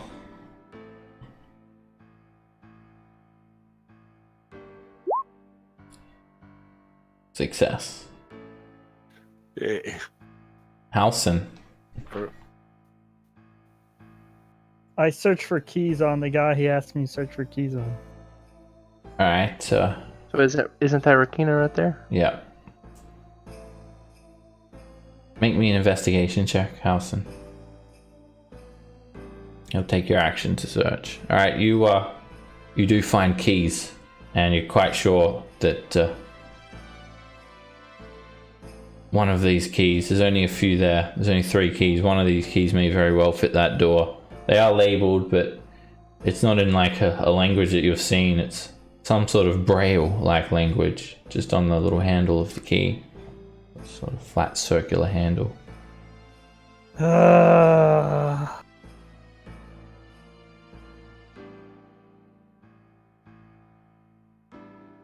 Here we Bruce go. Willis, give me a intelligence save. You're just This is watching like the in worst horror look I've ever as had. Halson's closed the door on you, and Topper is there just bleeding out from the head on the ground. Jesus. Alrighty, it's the chaplain's turn, and she tries to headbutt you, Chuck. Misses. Then she tries to knee you in the chest and hits That you. does Her it. knee is empowered with psychic energy. I'm still up. Whoa, Wow. good. And then she just And she finishes me grabs off. you by the throat, picks you up, and slams you into the wall, and then drops you on the ground. Is that 37 damage? Yes.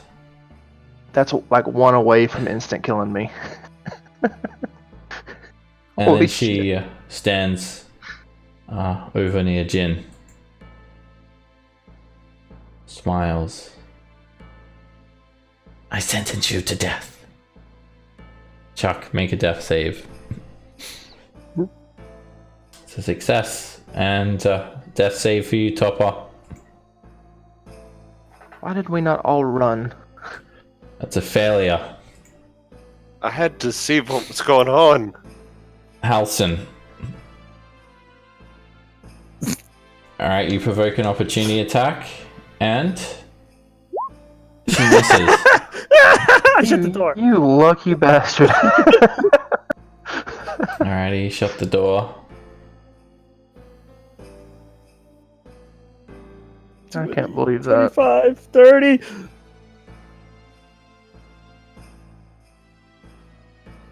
Alright, there's 3 keys, Halson. Are you going to try one of them, or you dash? Yeah, sure. Yeah, you No, can try I one of the dash. interactive object. Roll me a 1d3. All right. 1 in 3 Slash chance. roll 1d3. Haha, that's a good roll. It's not the right key. Then it's not a good roll. Baby. I'm just there Bruce, crying hanging on the make- door. Make me an Tommy. intelligence save. And you begin to become conscious. You're hearing Halson crying in a corner. But Can that I happens at the do end of your anything? turn. No. No, yeah, it's at the end of your turn you make the save. Alright, you close the door, the chaplain opens it straight up. She gets to here. She teleports behind you, Halson. Goodbye, cruel world. Hungry, are we? You're in such a rush to get to the food storage. I'm down. I'm on my dying breath. You hear me yell, "It's not key 3."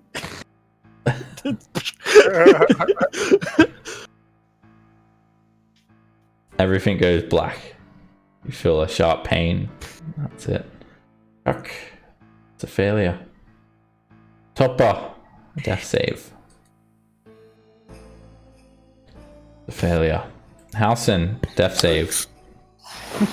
Damn. Failure. Bruce Willis. Make a death save, crew. You stand up. Oh, Jesus.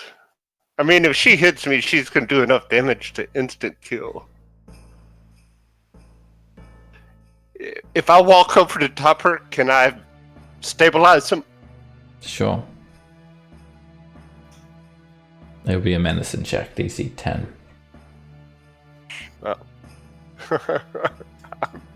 I'll try.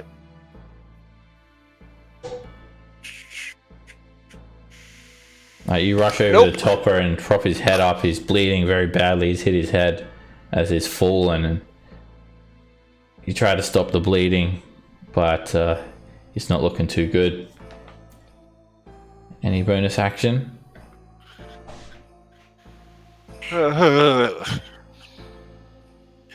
You know what? I will. How many? And absorb my first level spell slot. and give me max out my sorcery points. I don't know. Okay. Alright, that'll end your turn. You use your action, bonus action, and movement. And then the chaplain moves in, teleports behind you. Oh, ah! I could have used it. Oh, I'm dead. And that's the last thing you see.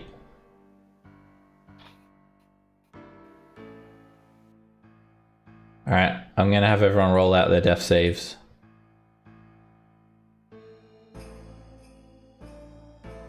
Fucking deceased.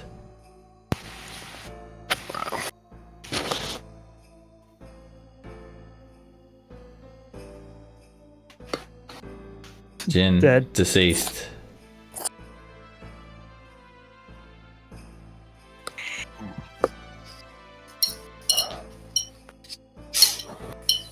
Oh man, here, one more for me.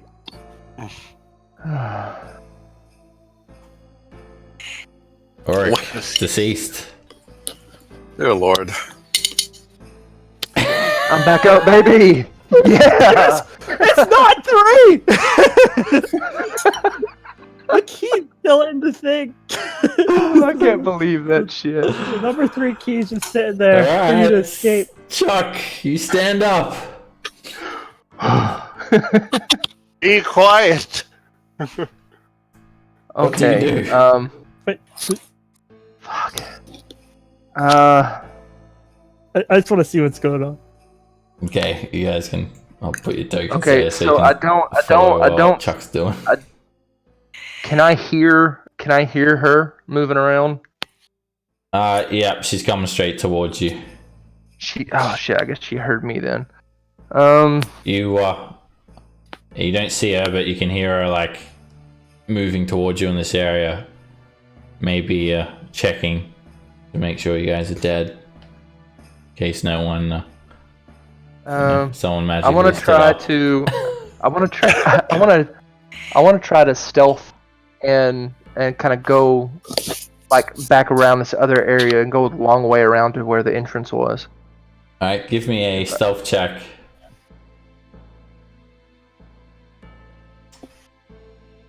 All right. I guess I'm gonna have to roll initiative again. Sorry.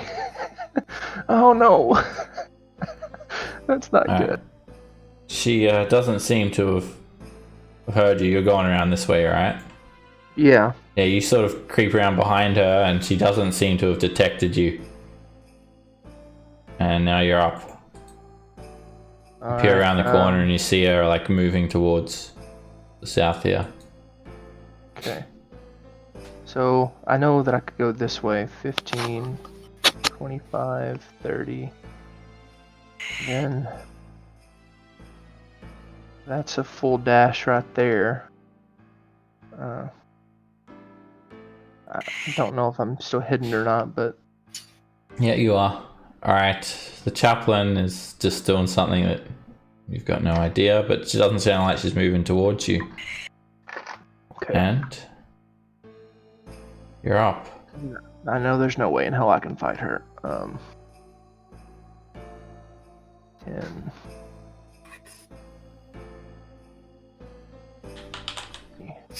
Alright, you step around the corner here, Chuck, 40. and you see about a dozen mind flayers just drinking the brains of all of the fallen,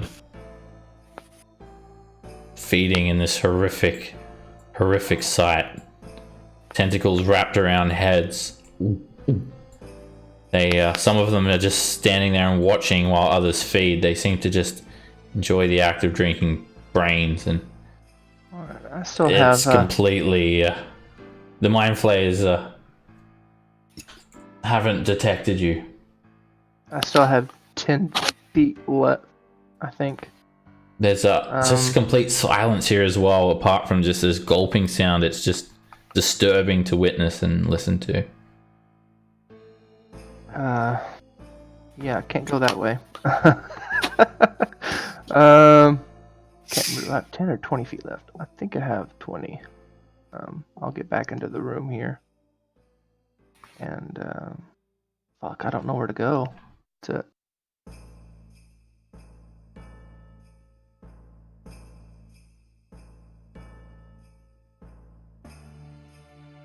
It's like cat and mouse. Chuck. This is so tense. I think it'd have been easier if I just died. 5.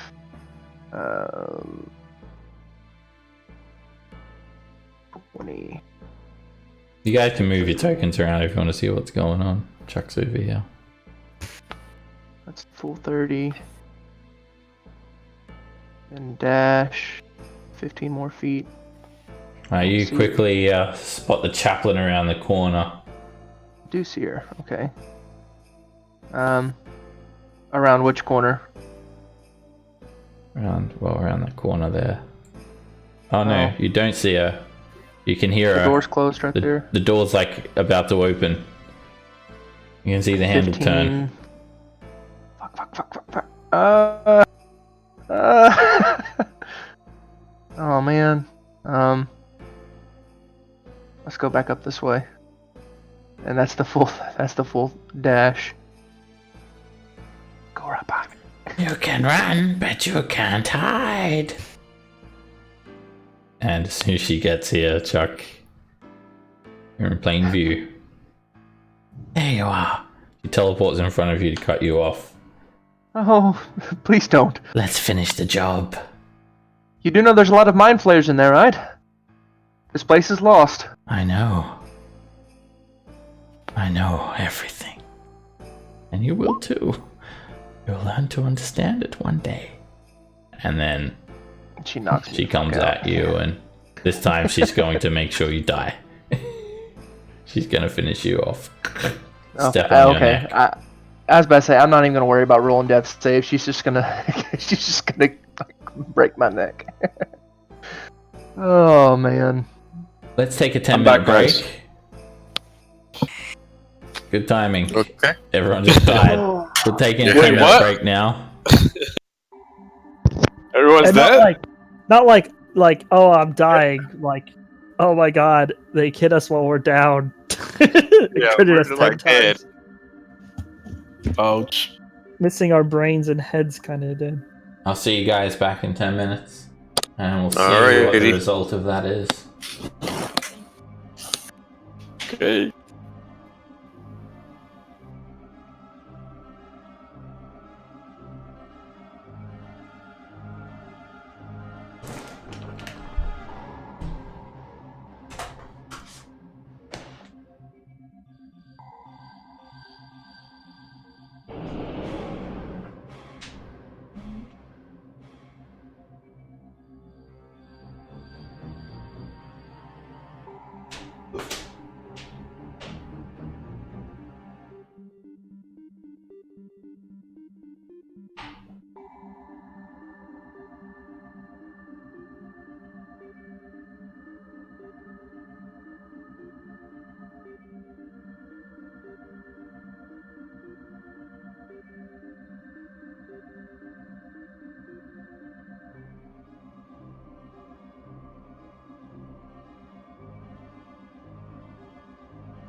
Anyone back?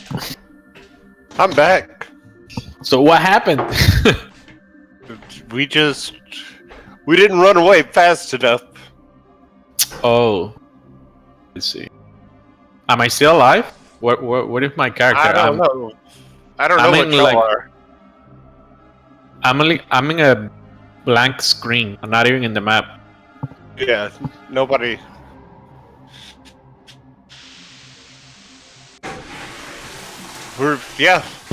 Huh.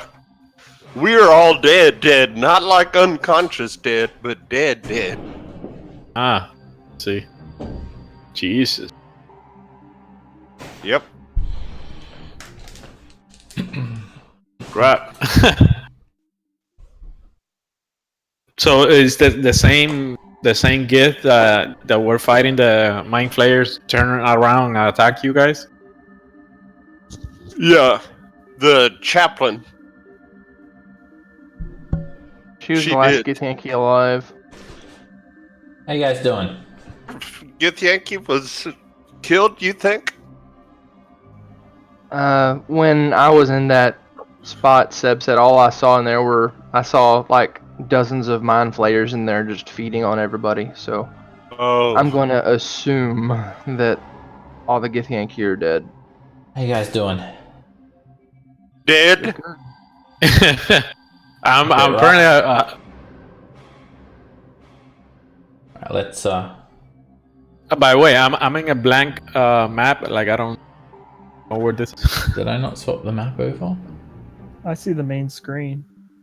Not Right. well. Only me. You should reload your page if you're seeing a Oh. black screen. You should be on the landing page.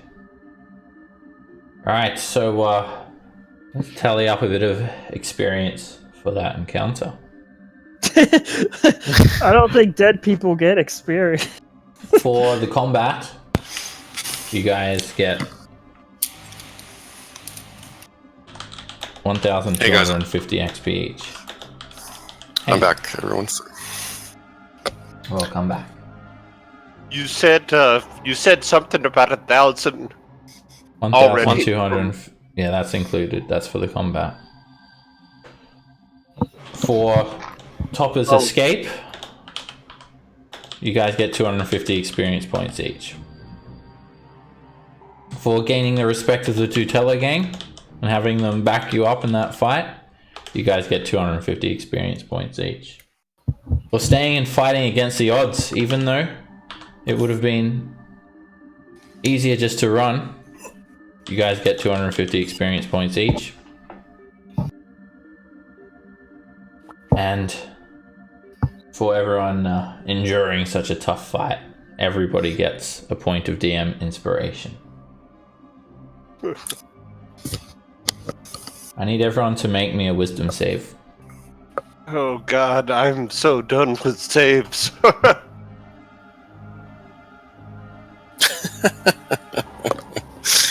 Oh my god, this is just not working for me today.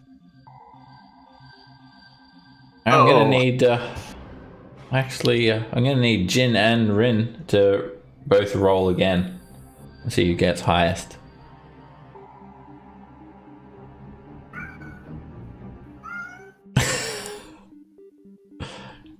Alright, you get the highest, Jin. Alright, Jin, you wake up with a mind flayer dressed in black leather armor hovering over you. You're in a dark room, and it's only for a brief second, but then you just see something go over your face and everything goes black again.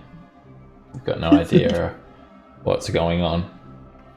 You look down to see like tubes sticking out of your back, like impaled through your chest, like going through your back.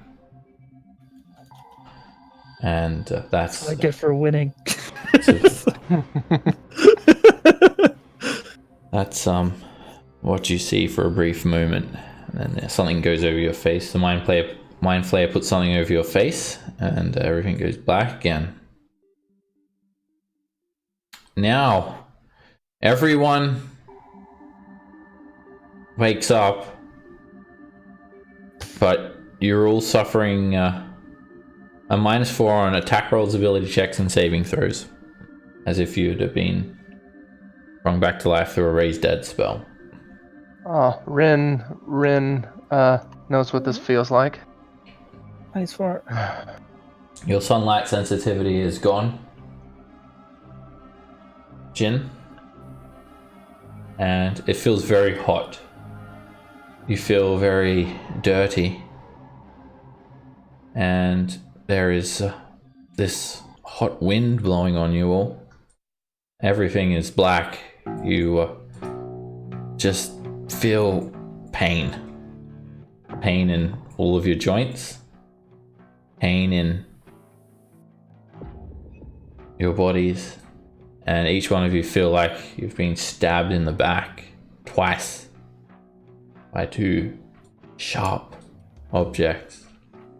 But as you guys wake up and your eyes start to adjust to your surroundings, you're all laying in this dusty field surrounded by tents and cliffs, and you look like you're in the middle of the desert.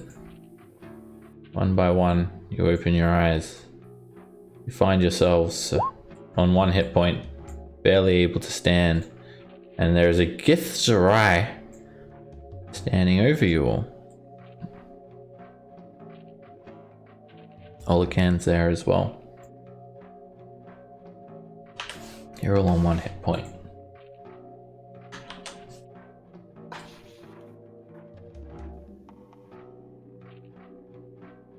How do we do the negative modifier? How do you put it in the character sheet? Go to your settings. I'm just on your sheet now, and then click on all of the global modifier fields, and then go back onto your core, and then you'll need to do like global save modifier -4, and then fill in all the fields like that. Okay, so is that attack. -4 checks, saves, and attack rolls? Yeah, attack rolls, saving throws, and ability checks. Everyone has that, as you all died.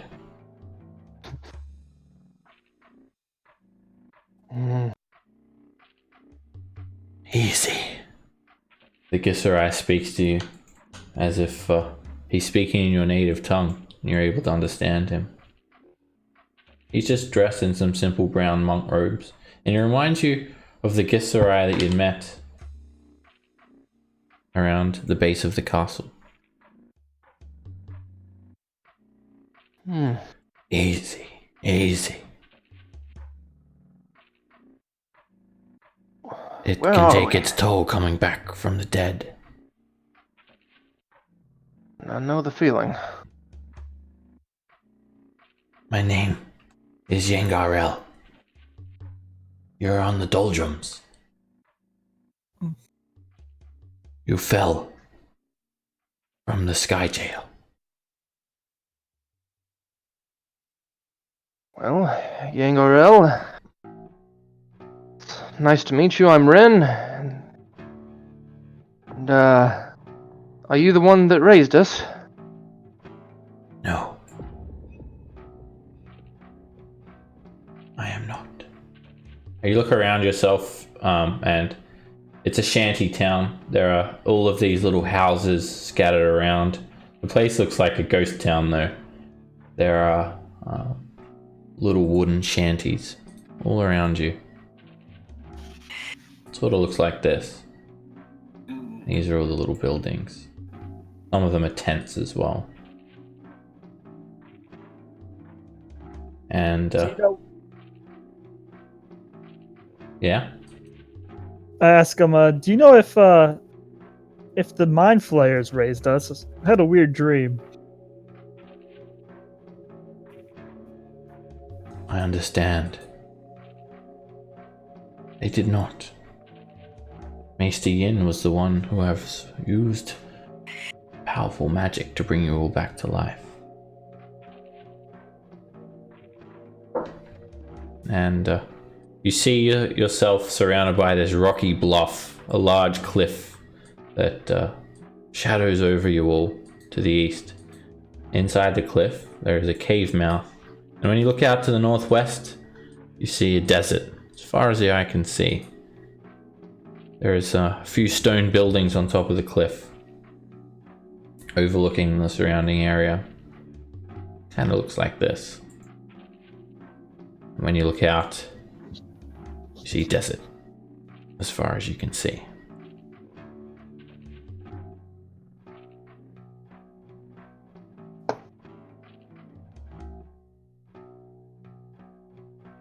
Maester Yin will be pleased to know you have awoken.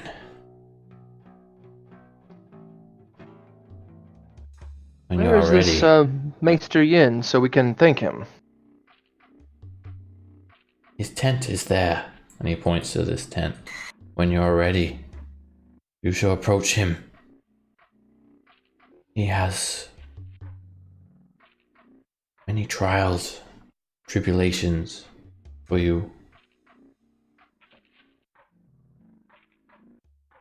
Well, Before we this go, nothing is new there then. any? My character will be a little bit paranoid about being infected by mind flayers. I know a little bit about their history and what they can do to people that have been unconscious.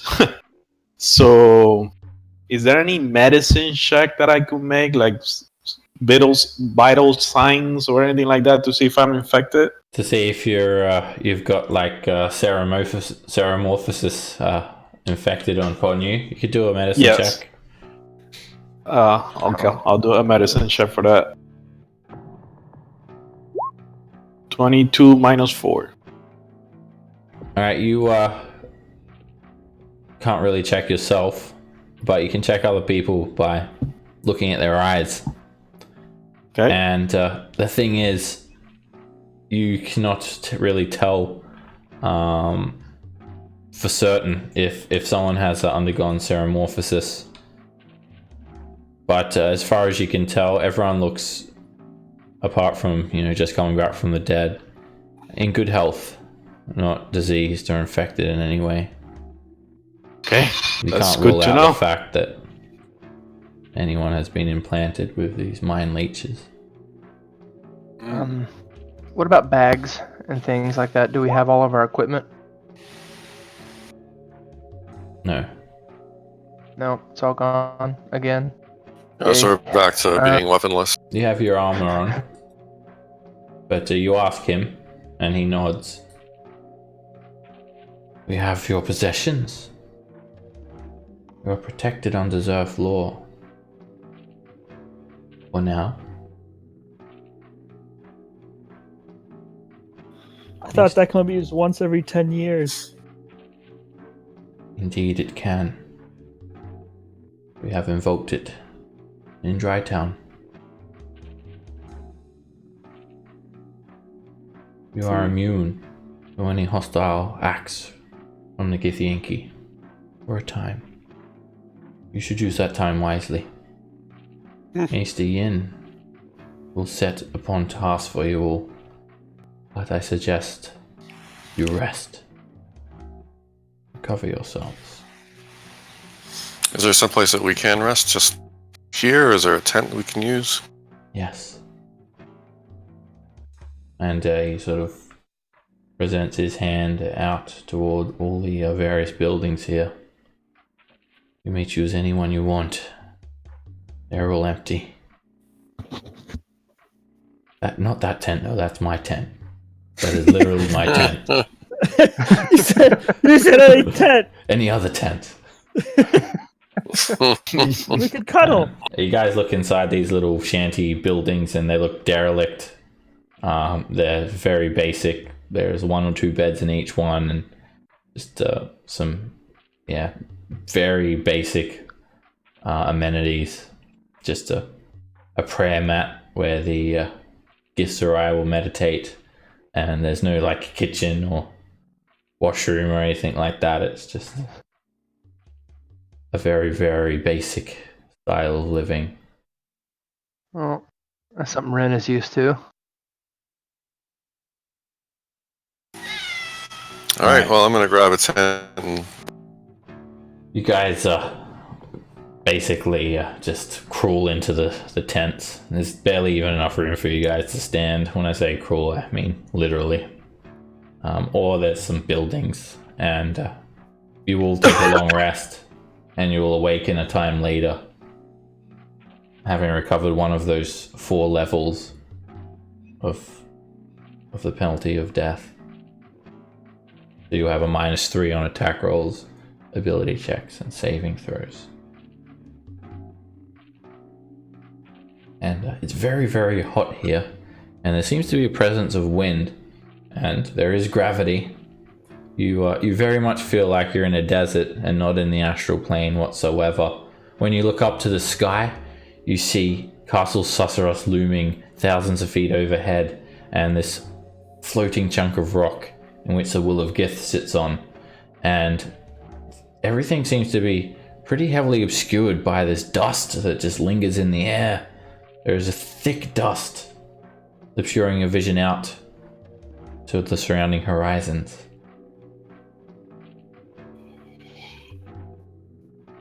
I go to Matt Van. I go, hey, while I was dead, I actually woke up and I was connected by tubes by I saw some mind flayers.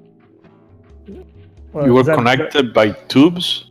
Yeah. Well- they put a mask on me. That's concerning. I did check for your vital signs, and you don't seem to be infected with the mind leech on the. But Do they use? nevertheless, tubes it for could. Huh? Do they use like tubes for that? No, I don't know specifically what they use. I just know that that's how they. I'm assuming my character knows this since I read all the backstories. They don't reproduce. That's the way they reproduce each other, by infecting other people. So can- that's the. Yeah, if you want like some insight as well, extra insight, you can make like a history check.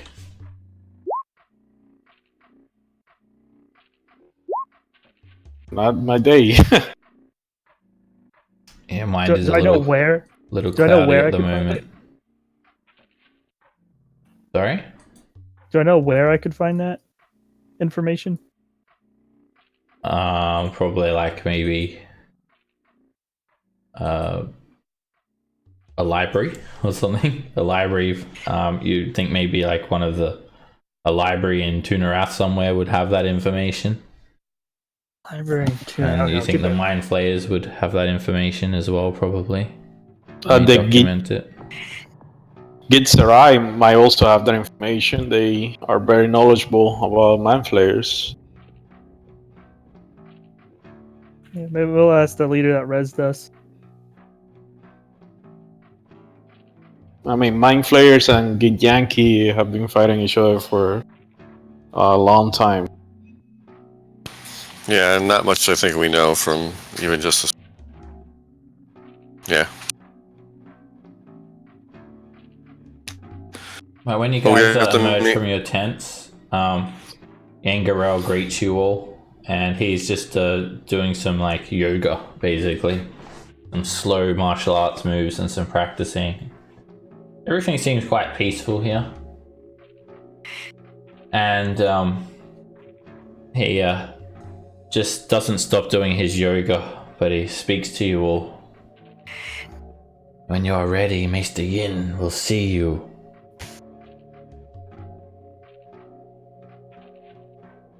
I am Let's see him. ready. I'm ready. No time like the present. Alright, you guys gather into this tent. It's very small, and there is no furnishings whatsoever. There is just a brown mat on the ground, and sitting cross-legged is a Gitzerai with a bald head. His eyes are closed. He has a little bit of facial hair. But even with his eyes closed, he knows that you're in his tent. Ah, you have awoken. Greetings. Salutations. How are you feeling?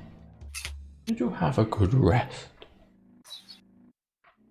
You may call me Mr. Yin. And I know all of your names already.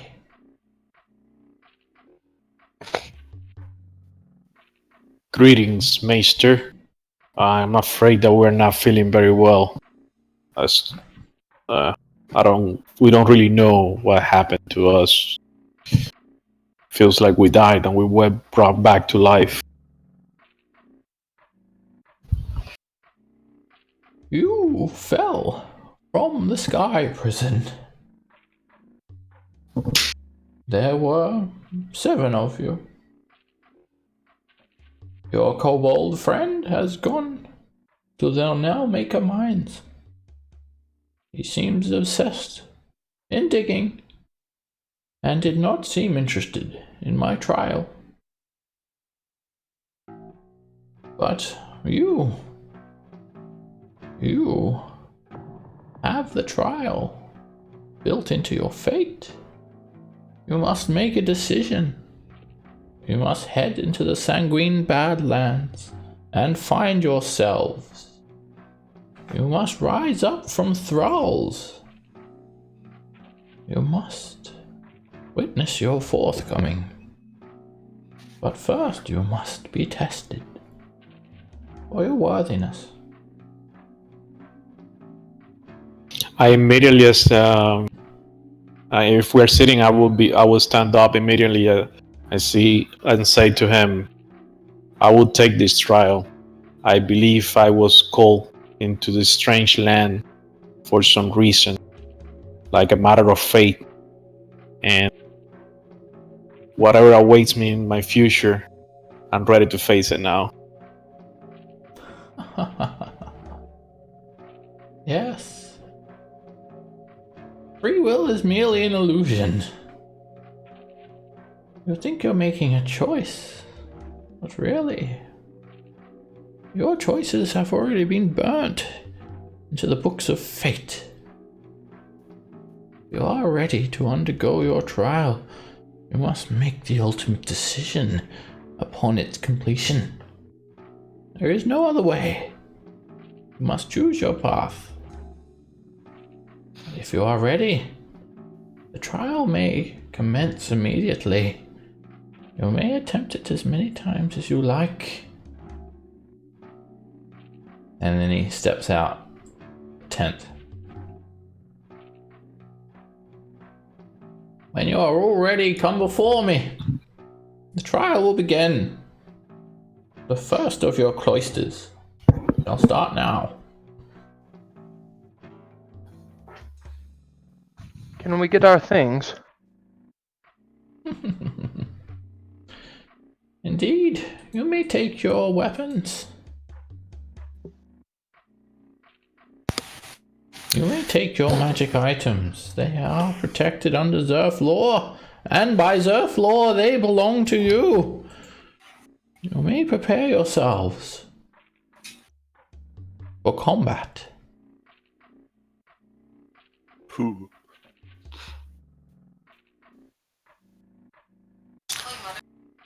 Okay. Alright, so you guys have these magic items that you procured from the castle. So feels like a long time ago. It was a long time ago. Gosh. Oh. Huh. Alright, we know? let's go and identify them all. Alright, the first item was the ring that's fashioned like a mirror. It's a ring of spell turning. Oh. Nice. It's a legendary magic item that requires attunement. While you're wearing the ring, you have advantage on saving throws against any spell that targets only you. And if you roll a 20 on the save, and the spell is 7th level or lower, the spell gets reflected. Wow. Wow. I already have that built into my racial passive. I mean, half of it, the advantage. so I wouldn't need that ring. Well, let's see what else we have. You have magic resistance as a racial ability. Is it resistant or advantage on saving throw? Oh, is it? Well, I think that's what it's called, right? I'm sorry. I have this. Oh, intelligence, wisdom, and charisma saves. Okay, Yeah. a little bit different. Yes. But if somebody, somebody else can benefit fully from the ring. I only benefit for half of the effect.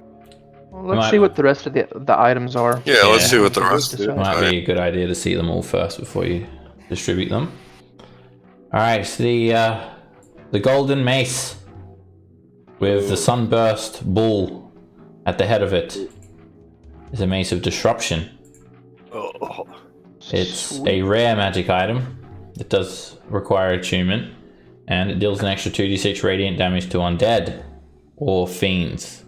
In addition, if they have 25 hit points or less, and you hit them, they make a wisdom save, or they explode into radiant energy and are instantly destroyed. And even if they succeed, they become frightened until the end of your next turn. And it sheds bright light constantly. huh. Uh-oh. Alright, the staff that is fashioned to look like a single icicle is a staff of frost. It's a very rare magic item that requires attunement by a druid, sorcerer, warlock, or wizard. It gives you resistance to cold damage. It has 10 charges that can be used for Cone of Cold, Fog Cloud, Ice Storm, or Wall of Ice. Jesus.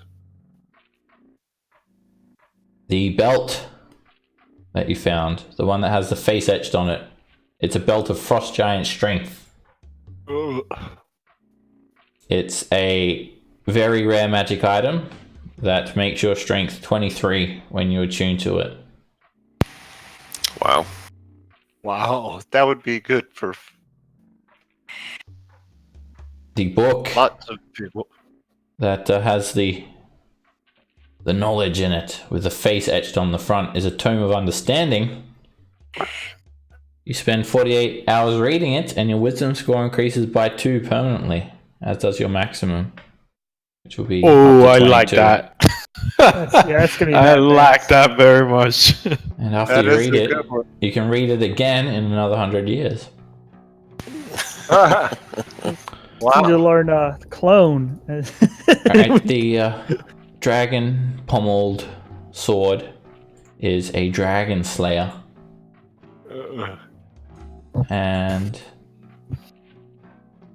it can be used for whoever. I think I said it was a long sword. It could probably be changed if it would suit someone better. It's a +1 weapon, and if you hit a dragon, it does an extra 3d6 damage. And finally, the scale mail is Red Dragon Scale Mail. Magical armor that requires attunement. Gives you +1 to AC and advantage on saving throws against the frightful presence and breath weapon of dragons. And it will give you fire resistance.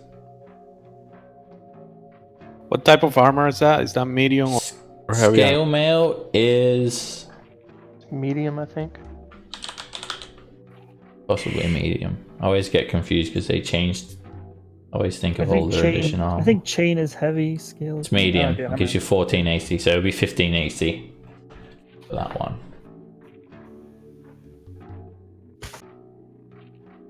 Okay, I could use that one as well. Alright, let's decide who's going to get what now. And don't forget Olacan as well. So the Ring of Spell Turning. Who should I'd get pass that? on that one because, like I said, I already have advantage on saving throws. Yeah, I'd want either that one or the sword. If the sword is a short sword. Sword's a long sword. No. I would want that one or the staff. Maybe the only one who can use the staff. Is that correct? No. Do we have a wizard? Yep, Jin is a wizard. Oh, okay. Technically, Olacan is a wizard too. So Oh, yeah. Multi- Oh, yep. Olacan's got wizard level. Alright. Who's the anybody that gets hit a lot or something? That's everybody. Yeah. It's everybody. Have you been paying close attention, or do you need to rewatch a few episodes? How many? Yeah, do we so- get one for everybody, or is somebody not getting one? There's 7 magic items. So I think that just Tarkan would probably want the belt more than anything else, if followed by the longsword. So so no, I'll pass on the ring unless somebody badly wants the belt or the longsword, and then we can negotiate that. Alright, does anyone really want the belt? I don't think anyone else uses strength. So, the belt. Yeah, this goes to Tarkan. Alright, the belt goes to you, Tarkan. Alright, I have What else that do we marked have? in here. Who can wear scale mail? I can. Yes, medium I armor. use medium Yeah. medium armor. Yeah. But my item of choice is the Tome of Understanding. Yes. That is my Alec- priority. Now, Alakan can't use Chainmail either because he's a blade singer. Who uses wisdom as their main? Me. Matt Ben. Just Matt you? Yeah. Ben. Okay. Rin Well, wouldn't he? I As a mean- monk? I mean, I use it as AC and stuff too. So Yeah, AC and your saving throw. yeah. For Yeah. me, it's everything. Saving throws, DC, everything. But then Wanna Rin can't roll wear for the it? scale mail as well. So just think, you guys should get 1 item each, really. And then someone should get an extra item. I dragged the belt to I would be okay with the. 20, so it's a I'd- 21. It makes your AC I'd be o- 23. I'd- Oh, sorry, did I say AC? Strength. It makes your strength 23, Tarkin. Oh, just 23 flat out. All right. Alright, let's use- come back to the tome. Let's decide who's going to get this Staff of Frost and the Ring of Spell Turning first.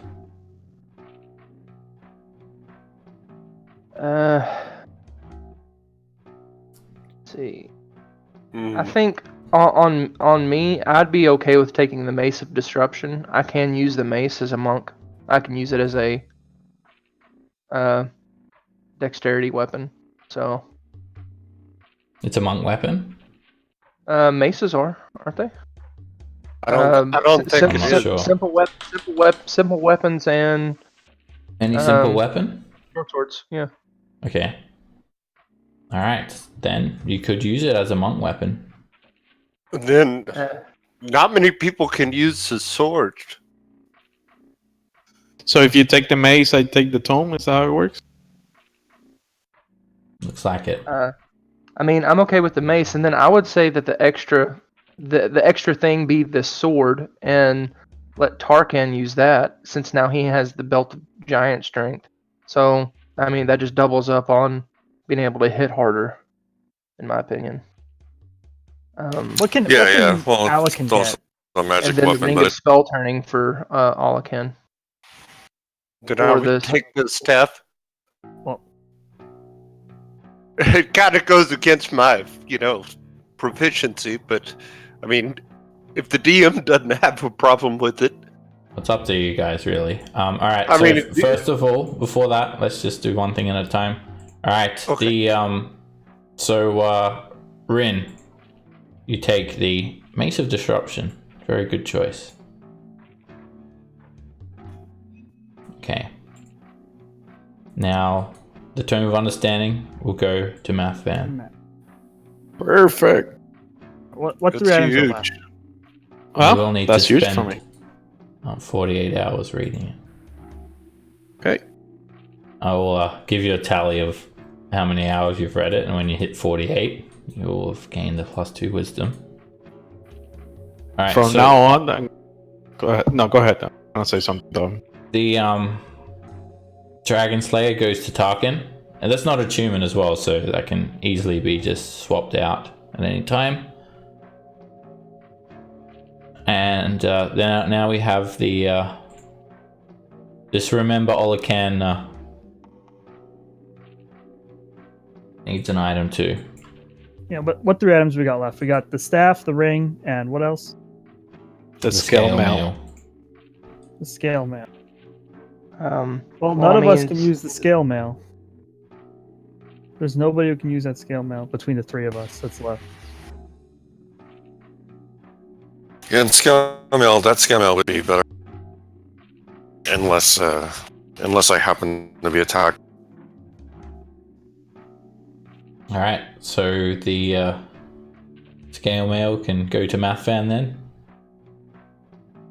To me, it's not that big of an upgrade. It's the same AC that I have right now. The only benefit I get is the defense against dragon. So Well, if Tarkin anybody can't else take wants it. to, He's already got 3 up. Oh no, sorry, the Dragon Slayer is not an attunement. Well, he can take it. He's only got 2 attunements. Yeah, but I wouldn't wear it because it's unless we're. Alright, then you'll go to Mathvan then if you won't wear it, because he doesn't have any Okay. attunements, and Yeah, and I think Matan, it's an improvement. yeah, it gives him all the benefits against dragons. Here's the problem. We have 3 spellcasters, none of us, and 2 items now.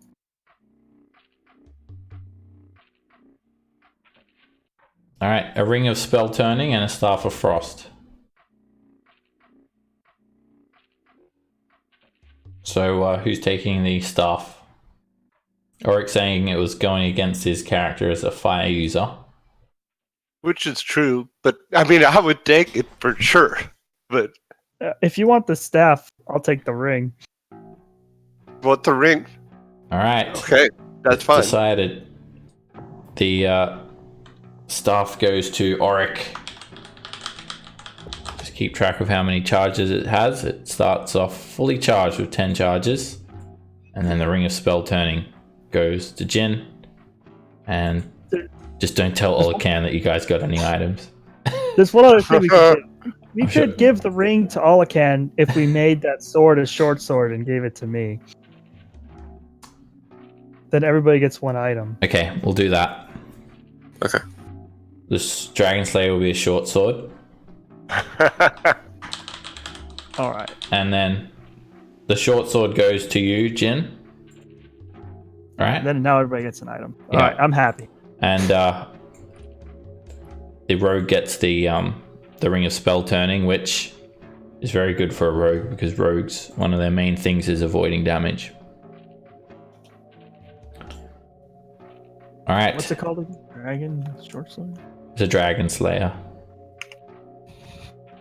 And can I reattune to my ring of protection? Yep, you guys are given time to reattune to all your items before your trial begins. so let's see. And again, Maester Yin just says, once your preparations are complete, come forward. And again, the trial will begin for the 2nd time. Make sure you're fully ready this time, though.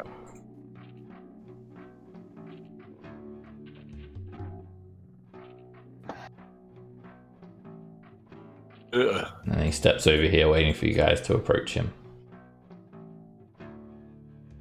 Turn my protection back on. Oh yeah.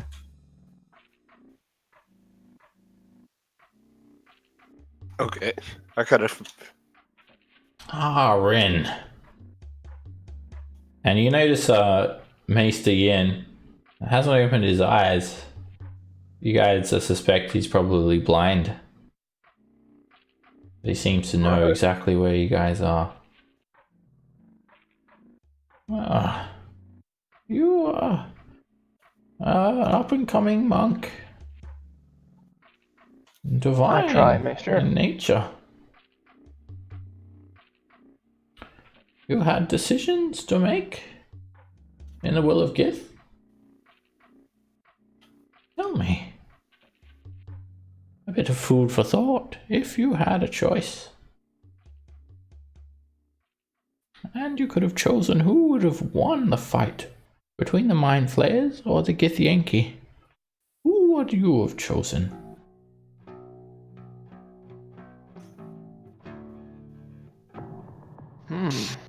There is no wrong answer. That's a very loaded question. Let me think for a moment on it.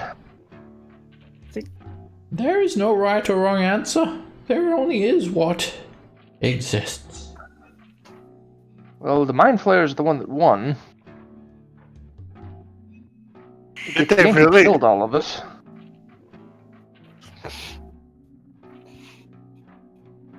So I would is- probably it- say um, Just wait, I hate the let him Mind finish, please, my friend. Don't interrupt, please. I don't harbor hatred for most things, but Githyanki, they're beginning to make an exception for me. I would say the Mind Flayers. I understand.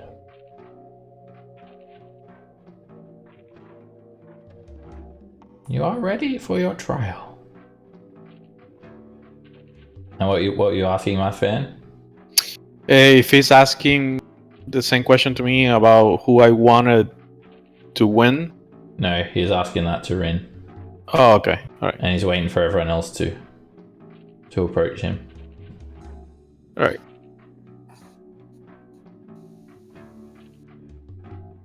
All right, Auric, you approach him next. Ah, Auric Flame. Quite a fiery temper, even against the odds. You wish to strike down the Illithid. Do you truly harbor that much hatred for them?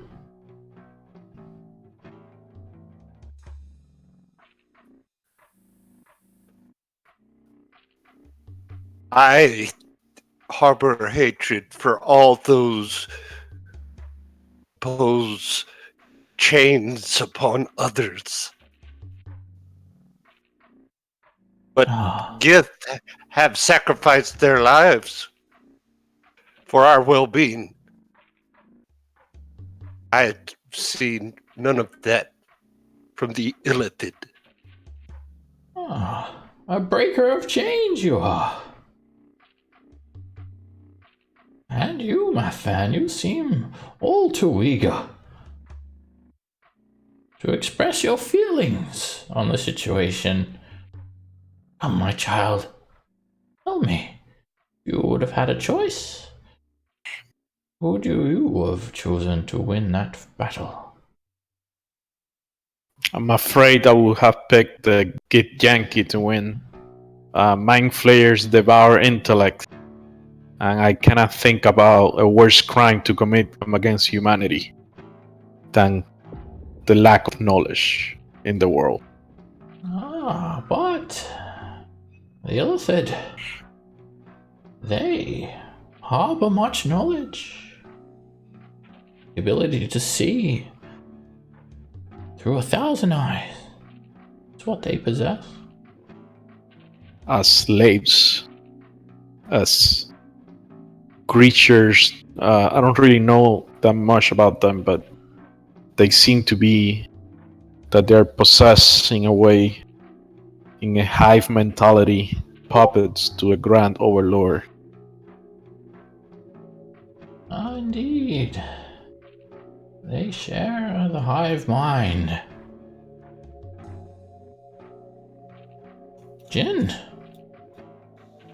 you fought against the odds as well, although you were overwhelmed. Tell me, what are your thoughts on that fight? The guess that it seems some of them seems more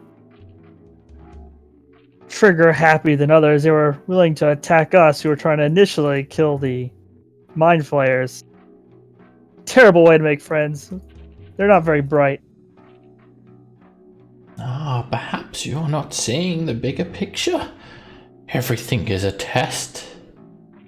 Everything must be tested. Tarkin. Through the face of danger you ran in and faced it, knowing that you would fall and it would cost you your life.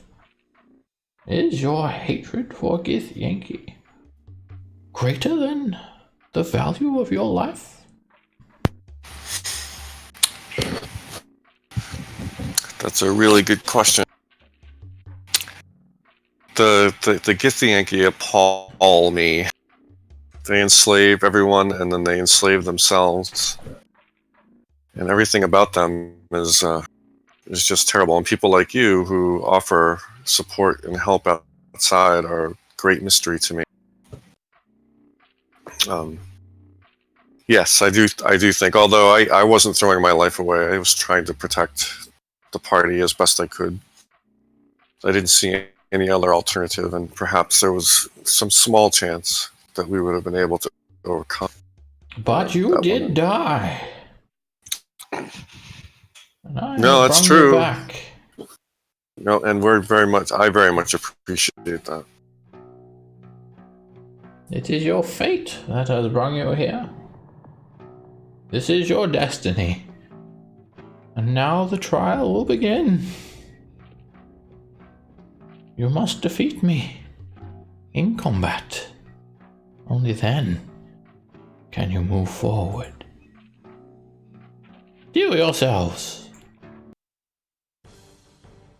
And Maester Yin goes into a martial arts stance. Alrighty then. Wow. And then he's just like, "And you, Olacan?" Olacan just yells out from under the tents, "Leave me alone!" He's not feeling well.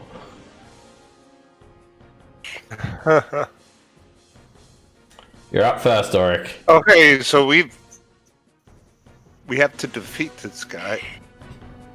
How long does it take to attune to the items we just got? You're we're attuned not to them new. all. He gave you time to prepare. Oh, wow. Gave you like a few hours or whatever. But you guys still have the Okay. -3 on attack rolls, saving throws, and ability checks. Well, let's see here. A 60-foot cone. If I cast a cone, actually, a cone from here, what would it look like? A 60-foot cone. You could just hit him. It would go like that way, and then that way, but it wouldn't hit I'm anyone gonna, else. I'm gonna try my new item, and I'm gonna spend 5 charges and see what this does. Alright, you throw this shard of ice forward, and there's an explosion of ice that washes over Maester Yin. Maester Yin, despite his fragile appearance and his old age and the fact that he's completely blind, he jumps around like you've never seen and jumps straight into it. That's probably why you've never seen Holy it. shit! Plus 10 dex save. He jumps around like you've never seen because he jumps into it, and you can't imagine anyone doing that. And it hits him for 37 cold damage. And I'm not sure what the other effects are of it, but It just does the damage, and if it reduces them to, if it kills them, they turn into like a solid block of ice. okay. What I did with the staff, just so you know, is I put them on my spell list and marked them as Yep. being. Okay, I thought that would be easier. Yeah. So that's 5 charges, and I'm gonna back up because I'm sure that pissed him off. When you back up, he will opportunity attack you from 10 feet away. He punches the air, and a shockwave of psychic energy is sort of exploded out from him from 10 feet away. Like he is just manipulating the very force of nature. And 15 misses. It does. And then, at the end of your turn, he'll use a legendary action to bring his hand back and punch Rin. Okay. And a 12 misses. Not your day, friend. Rin. All right. I will hold up the Mace of Disruption and then take a swing. And miss horribly. That is a dodge from his part. Then I'll use my bonus action to Oh, wow. use the momentum and keep coming around. Try to hit him with an elbow strike. He blocks it. There's an explosion of ki energy as the two strike and the block meet. Alright. Well, with that, that's all I got. He'll take a second legendary action. And he'll attack you again, Rin. He's gonna hit in a minute. He just grabs your hand and just like slaps you in the face with it. Too slow! Hits you for 23 points of damage. You have much to learn! And he does some Well, I know that. Master Roshi shit from Dragon Ball Z. Wah! Jin. I'm gonna start blade singing. Walk up to him and booming blade him with my brand new short sword. Oh. A 19. He catches the short sword in between two of his fingers. 19 misses. Oh. And then he like sort of throws the blade up and does like a triple backflip back onto the ground.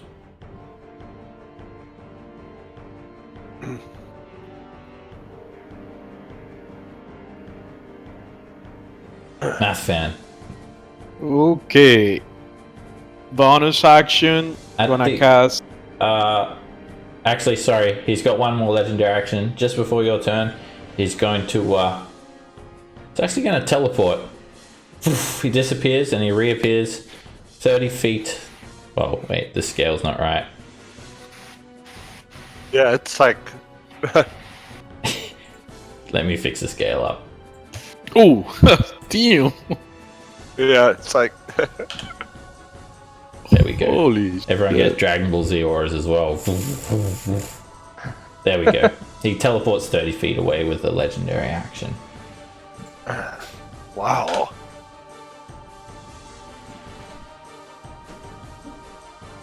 Alright, so bonus action. I'm gonna cast Shield of Fate on myself. Let's see. Yeah, that bumps your AC up by 2. So I'm at 21. Dang. I'm gonna step in front of him. Can I use my wand right now after casting Shield of Fate? No, you've done a leveled spell. So you can only do a cantrip. Only a cantrip? Yeah. Alright, let's test him. Toll the Dead. 24 if he fails the DC save. Let's see how wise he is. Oh, Still hasn't the opened freaking his monk. eyes. Jesus. Plus 10. You'll need to concentrate more, my fan. Alright, I'm gonna step in front a little bit more. I'm so bold right now. You're just excited about that book. It's a freaking monk. Oy. He's going to step forward and attack you, Math Fan. It hits with incredible Jesus force. Christ. for Is that 35 points of damage. Oh my god. Knocks the concentration straight out of you. And he comes around again. He knocks you clean out. Alright. And then he quickly darts over towards Rin Oh no. and does a fly kick. Knocks Rin straight out. Oh, why does Ren even try? Seriously. Show me what you've got, Tarkin. Don't hold back. This is gonna hurt if it. Yeah. All right. So Tarkan's gonna step up and does he get attacked 5 times while he does that, or is he? can he actually approach him? That's your turn. All right. So Tarkan is going to action surge, and what? And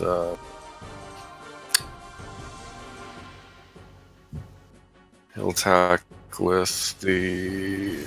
Sorry. You will attack with the longsword once. Your Jeez. muscles ache, and a 9 is a miss. Alright. Shit. You will attack again with the longsword. Oh my 10 god. is a miss. And then his bonus action is going to be to attack again with the rapier. Wow. All these. Right, you thrust the rapier forward, and he jumps on the rapier as light as a feather. Looks down at you. You're too slow. You need discipline. And then he just almost disarms you as he jumps back, flipping off the rapier. And you've got 2 more attacks. If you use action surge. Oh, that's right. I totally. Okay, so he's going to attack again. There we go. And it's a crit. Missed All right, that. and he's going to also trip him, or attempt to trip him, or is that on? Yeah, that's. Funny. Alright, you hit him for 13 slashing from the longsword attack, and you catch him by surprise. As he jumps off the rapier, you quickly lunge forward and slash him on his leg, and that gets doubled as well. It's a crit. Damn. You catch him pretty bad, and that's another 15 points of damage. You do a trip attack, you do a strength save, and he lands on his feet. And then you've got 1 more attack. All right. All right, try the rapier again. And the 21 hits as well. You run up onto him and stab him for 13 piercing damage. All right. Is that the end of your turn? Okay. That is really the end of my turn now. All right. Eon smiles. Very good. And now I need Auric, Jin, and Tarkin to all make dexterity saves. Oh shit.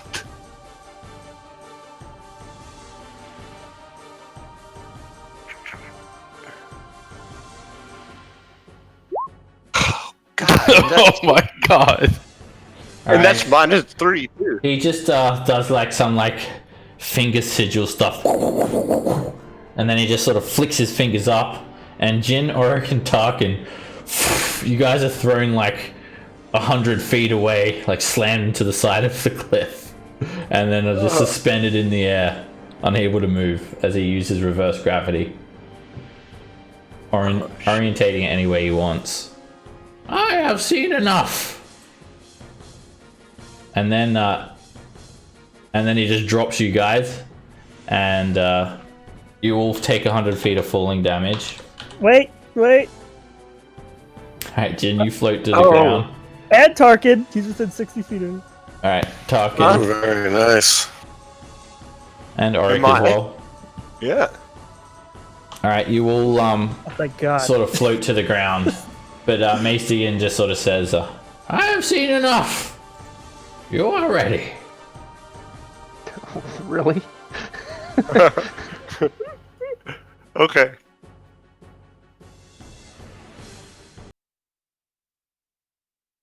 The three of you float to the ground. Looks like you've inflicted enough damage on him for him to be satisfied. Dang, reverse gravity. This dude is bad. Rest yourselves to full strength. The next stage of your trial will begin Okay. in 3 days. And he just I'm gonna use that. saunters on back to his hut, just leaves Math Van Rin unconscious on the ground. I'm totally gonna use a dart on him next time.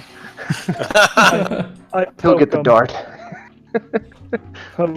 Poke. Alright, you guys now are just like sort of left to your own devices to mill about here or do whatever you want for the next few days. During that time, you guys will take a long rest, recover all your levels of exhaustion from death, and Mathan, you'll be able to study that book and gain the +2 wisdom. Oh, nice. Perfect. So I'm awake now, right? Yeah, and if you guys The stab. want to do anything, just you guys have 3 days if you want to do anything at all, and then when you're ready, Maester Yin will be waiting for you like on the 3rd day, over by this tent near the edge of the desert over here, if you can see it. Alright, we'll go around the table to see what everyone wants to do. If you don't want to do anything, that's perfectly fine as well. You can just say that you're just resting for those days and preparing yourself mentally. So, and when you're ready, we'll say that you're ready to take the next stage of this test. So, Rin, what do you want to do during these 3 days that you're here?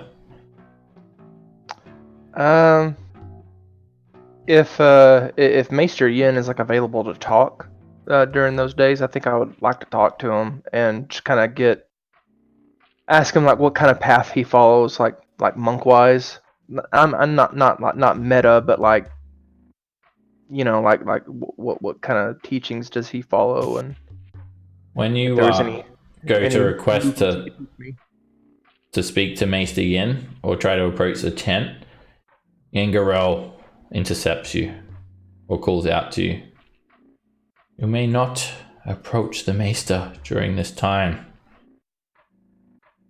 He must prepare also for the trial. If you have questions, you may direct them to me. Are you a disciple of Maester Yin? Indeed I am. What path does he follow? I've never seen a monk able to do the things that he's done. He is a leader of our kind. Back on Limbo, he would be referred to as an anarch, a leader of our communities. He is a rare sort among our kind. He's the most wisest of the sages, and a mystic. Every word he says is law to us. He has undergone 1,000 years of meditation to achieve this form. He is all-knowing. He does not follow your mortal path. It's understandable. Given 1,000 years, I would hope that he would be as strong With as he mere is. thoughts, he can create mountains, lakes, buildings. But his powers are quenched by the astral plane. Here, we are simply met with desolation. But we have found peace here in the Duldrums. We are the last of our kind to survive. But that is okay.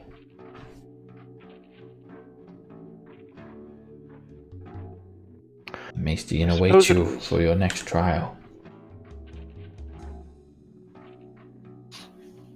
Oh, thank you for the information, and have a good day.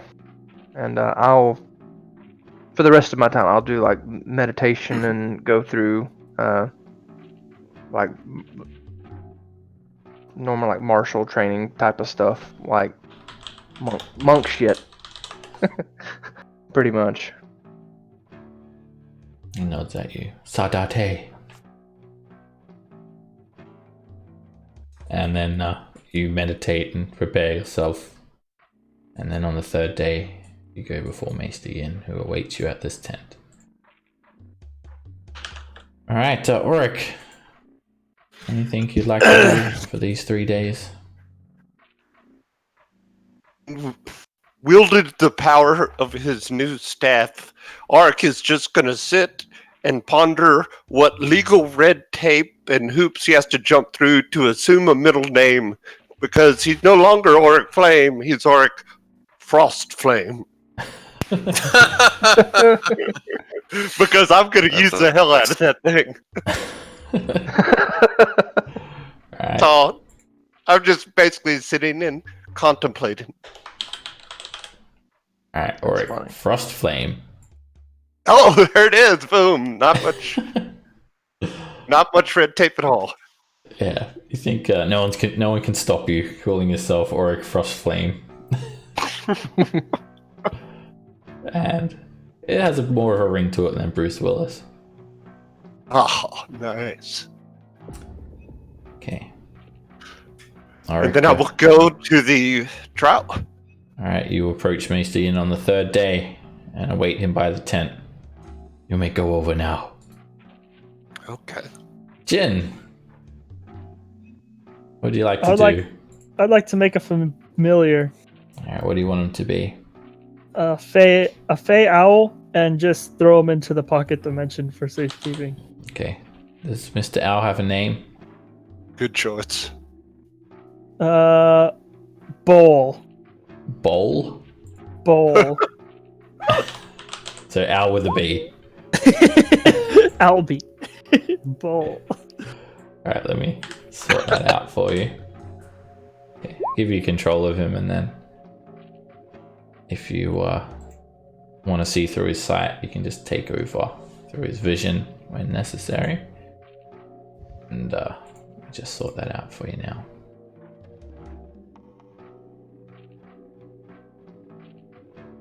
Alright, you'll find him in your folder, your character folder. Bowl. Okay. Bam. And then pocket dimension he goes. Alright, and then is there anything else you wanted to do? Just study up on that thing that Matman told me about.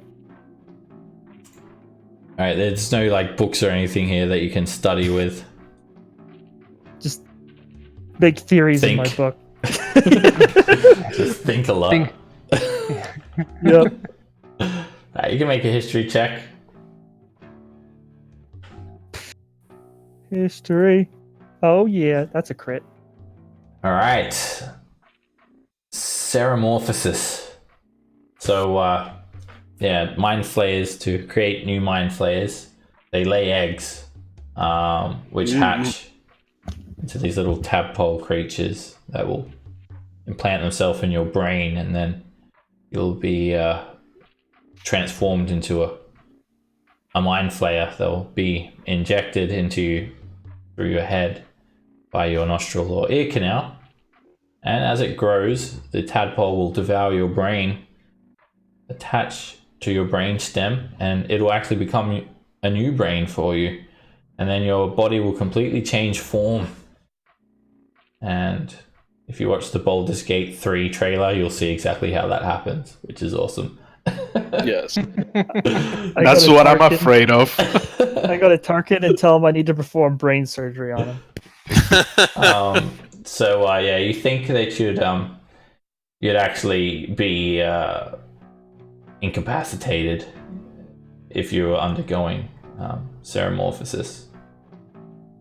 I say, wait, I still want to perform brains. I don't tell him that I still want to the only perform way brains. you'll truly know is you'll have to wait another 3 days and find out. That's the only way you can be 100% certain. if anyone has these tadpoles implanted into them. But tubes are usually no tubes involved there, Jen. All right. Could be though. Good to know. Could be transported through a tube, but that would be into your ear or nose, not through your chest, through your back.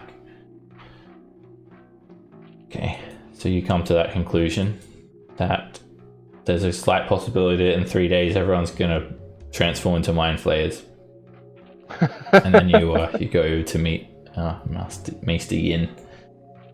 Okay, Tarkin. Yeah, so Tarkin is going to just sort of go through various sort of martial custom strength that he has.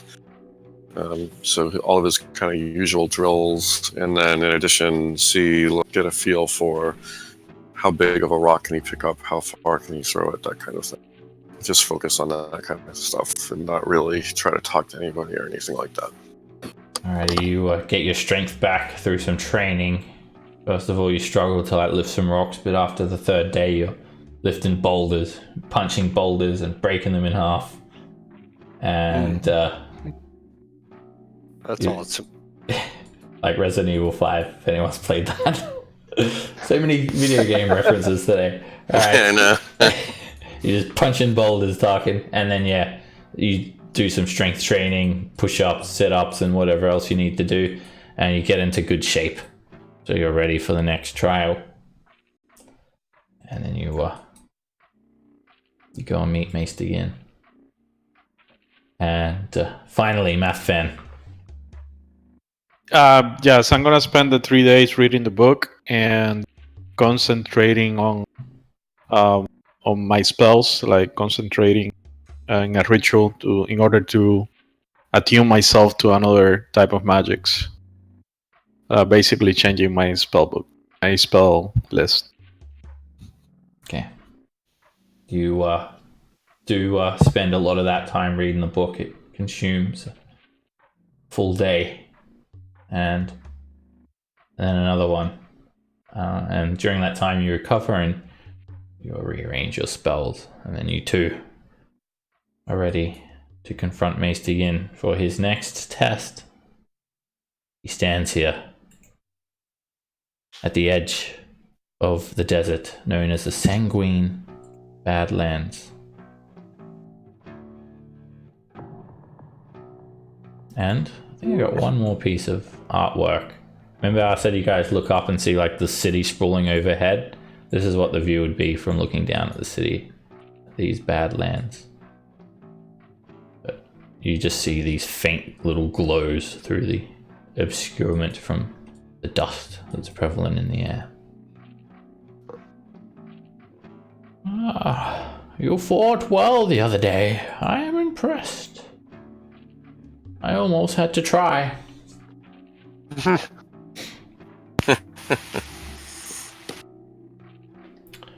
You have had time to think, and before you continue on, you must make the ultimate decision that will define who you are. You have a choice to make now. Choice will be perhaps the most important one that you will ever make. You need to decide what means most to you, where your morals lie. You must choose between the Githyanki, the Mind Flayers, or the Githzerai, or your fate will lead you down a path aligned with the values of one of these races. There is no right or wrong choice, but you must be precise in your decision. And I have no personal morals towards this. The decision is only yours and yours to make. Before you venture out, you must make this decision. Who will you choose? The Githyanki? The Mind Flayers? Or the Githzerai? Which race Mad Ben. do you choose? Madben thinks that the choice is easy for him, I would choose the Gitsarai. It's also easy for Jin. Get Sarai. Topple that Yeah. prison on both of them if I could. Yeah. And it's the same for Tarkan. Yeah, Gisara, the only ones that have shown any.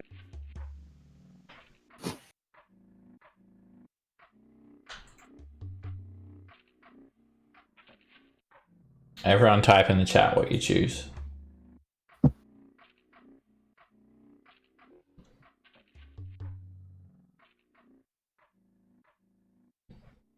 I can't spell it. Sarai. It's fine.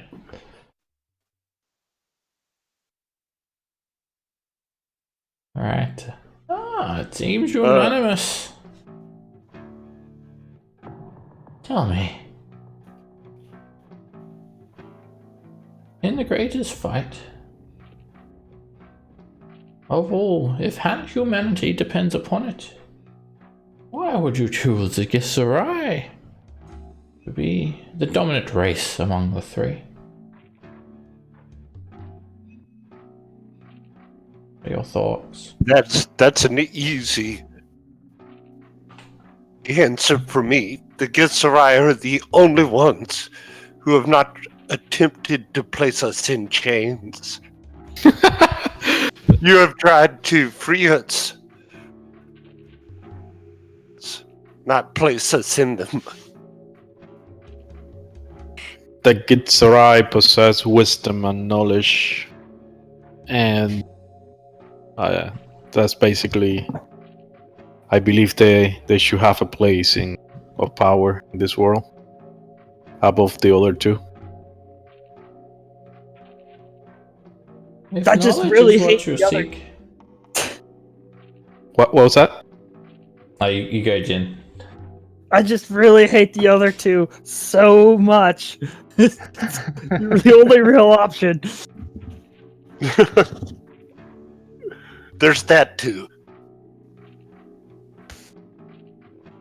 Interesting.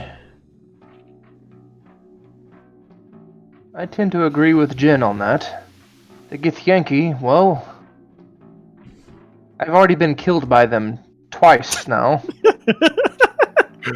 Is that all? Sold into slavery, imprisoned. And then the Mind Flayers, I'm sure they're not much better. They're as alien as they are.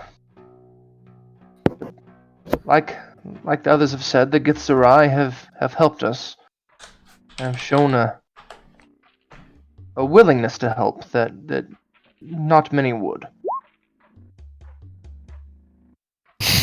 And you talking? So, any of you in particular, but the Githyanki know nothing but slavery and cruelty. The Mind Flayers know nothing about, except they seem to know nothing except domination and destruction. And the Githzerai, the only ones that have given us any measure of freedom in our choices. Although, frankly, the way you talk doesn't sound like we're particularly free. But at least it feels that way a little bit. You disappoint me, all of you. But I must respect your decision. You will go to the desert now, into the sanguine Badlands. There, you must seek out the hermit, Madtrax. It will be a treacherous journey. There are all manner of things that can get you. If it's not the heat, it will be the denizens.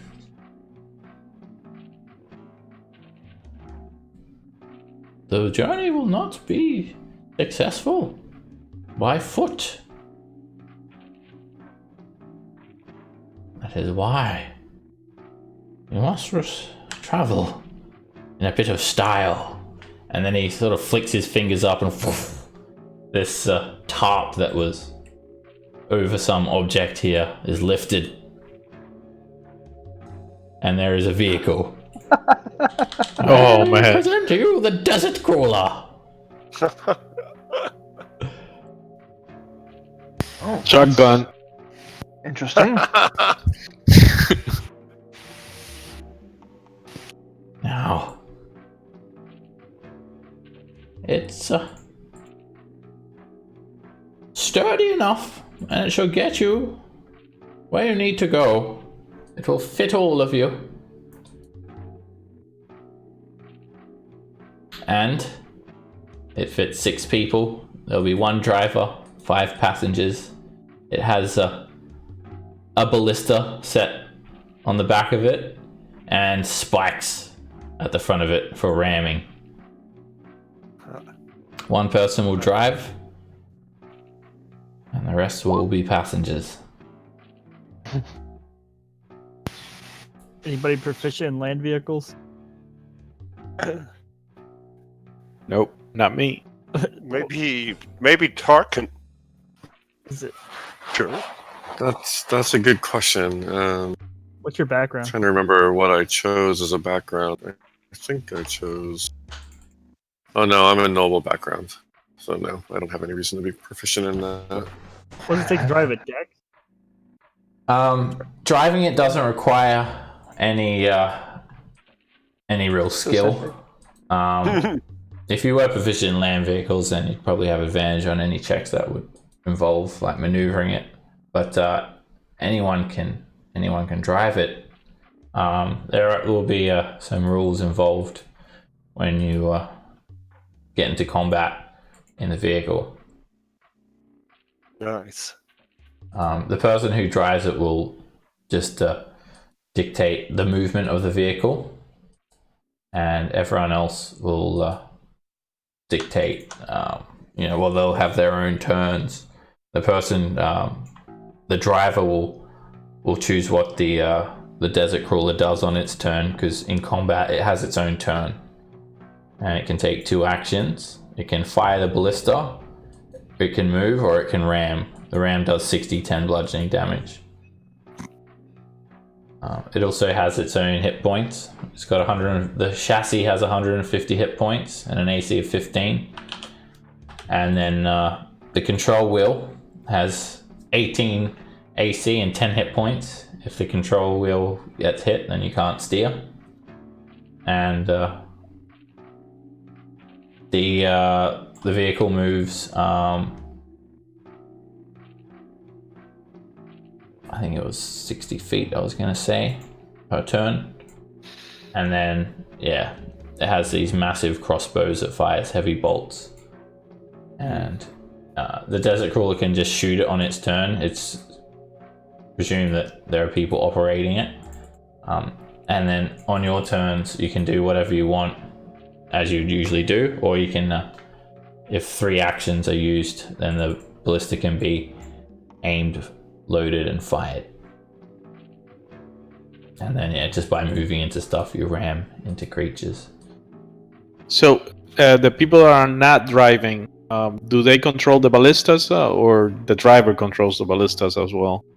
So the people that are not driving, so like if there is, I'll just like show you an example. So you guys would be like in the desert crawler, whatever configuration you're in. Put everyone in there. And then in combat, let's just say you're in combat now. So on Tarkin's turn, he could take his turn as usual, or he could aim the ballista. Sorry, load the ballista, and then Oric could aim it, and then Rin could fire it.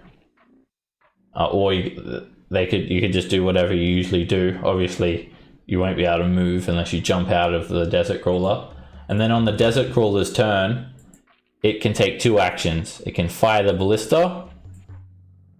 It can move. It can do like 2 ballista fires. It can do 2 moves. And yeah, that's all it can do, basically move and fire the ballista. And that's presumed that ram, correct? Ram is just from moving into things. You just use movement. So if you move over a creature, you ram them, and it does 60-10. I'll say that's piercing damage. Yeah. And then you will need to, everyone will need to make ability checks or saving throws depending on the situation. Even if we wear our seatbelts. Yes, even if you use seatbelts, the vehicle needs to make a saving throw, and then you guys might need to as well, depending on the situation. Okay.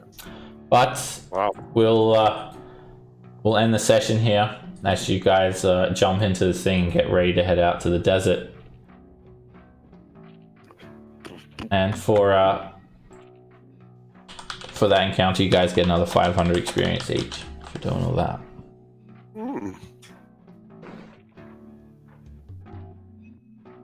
Alrighty.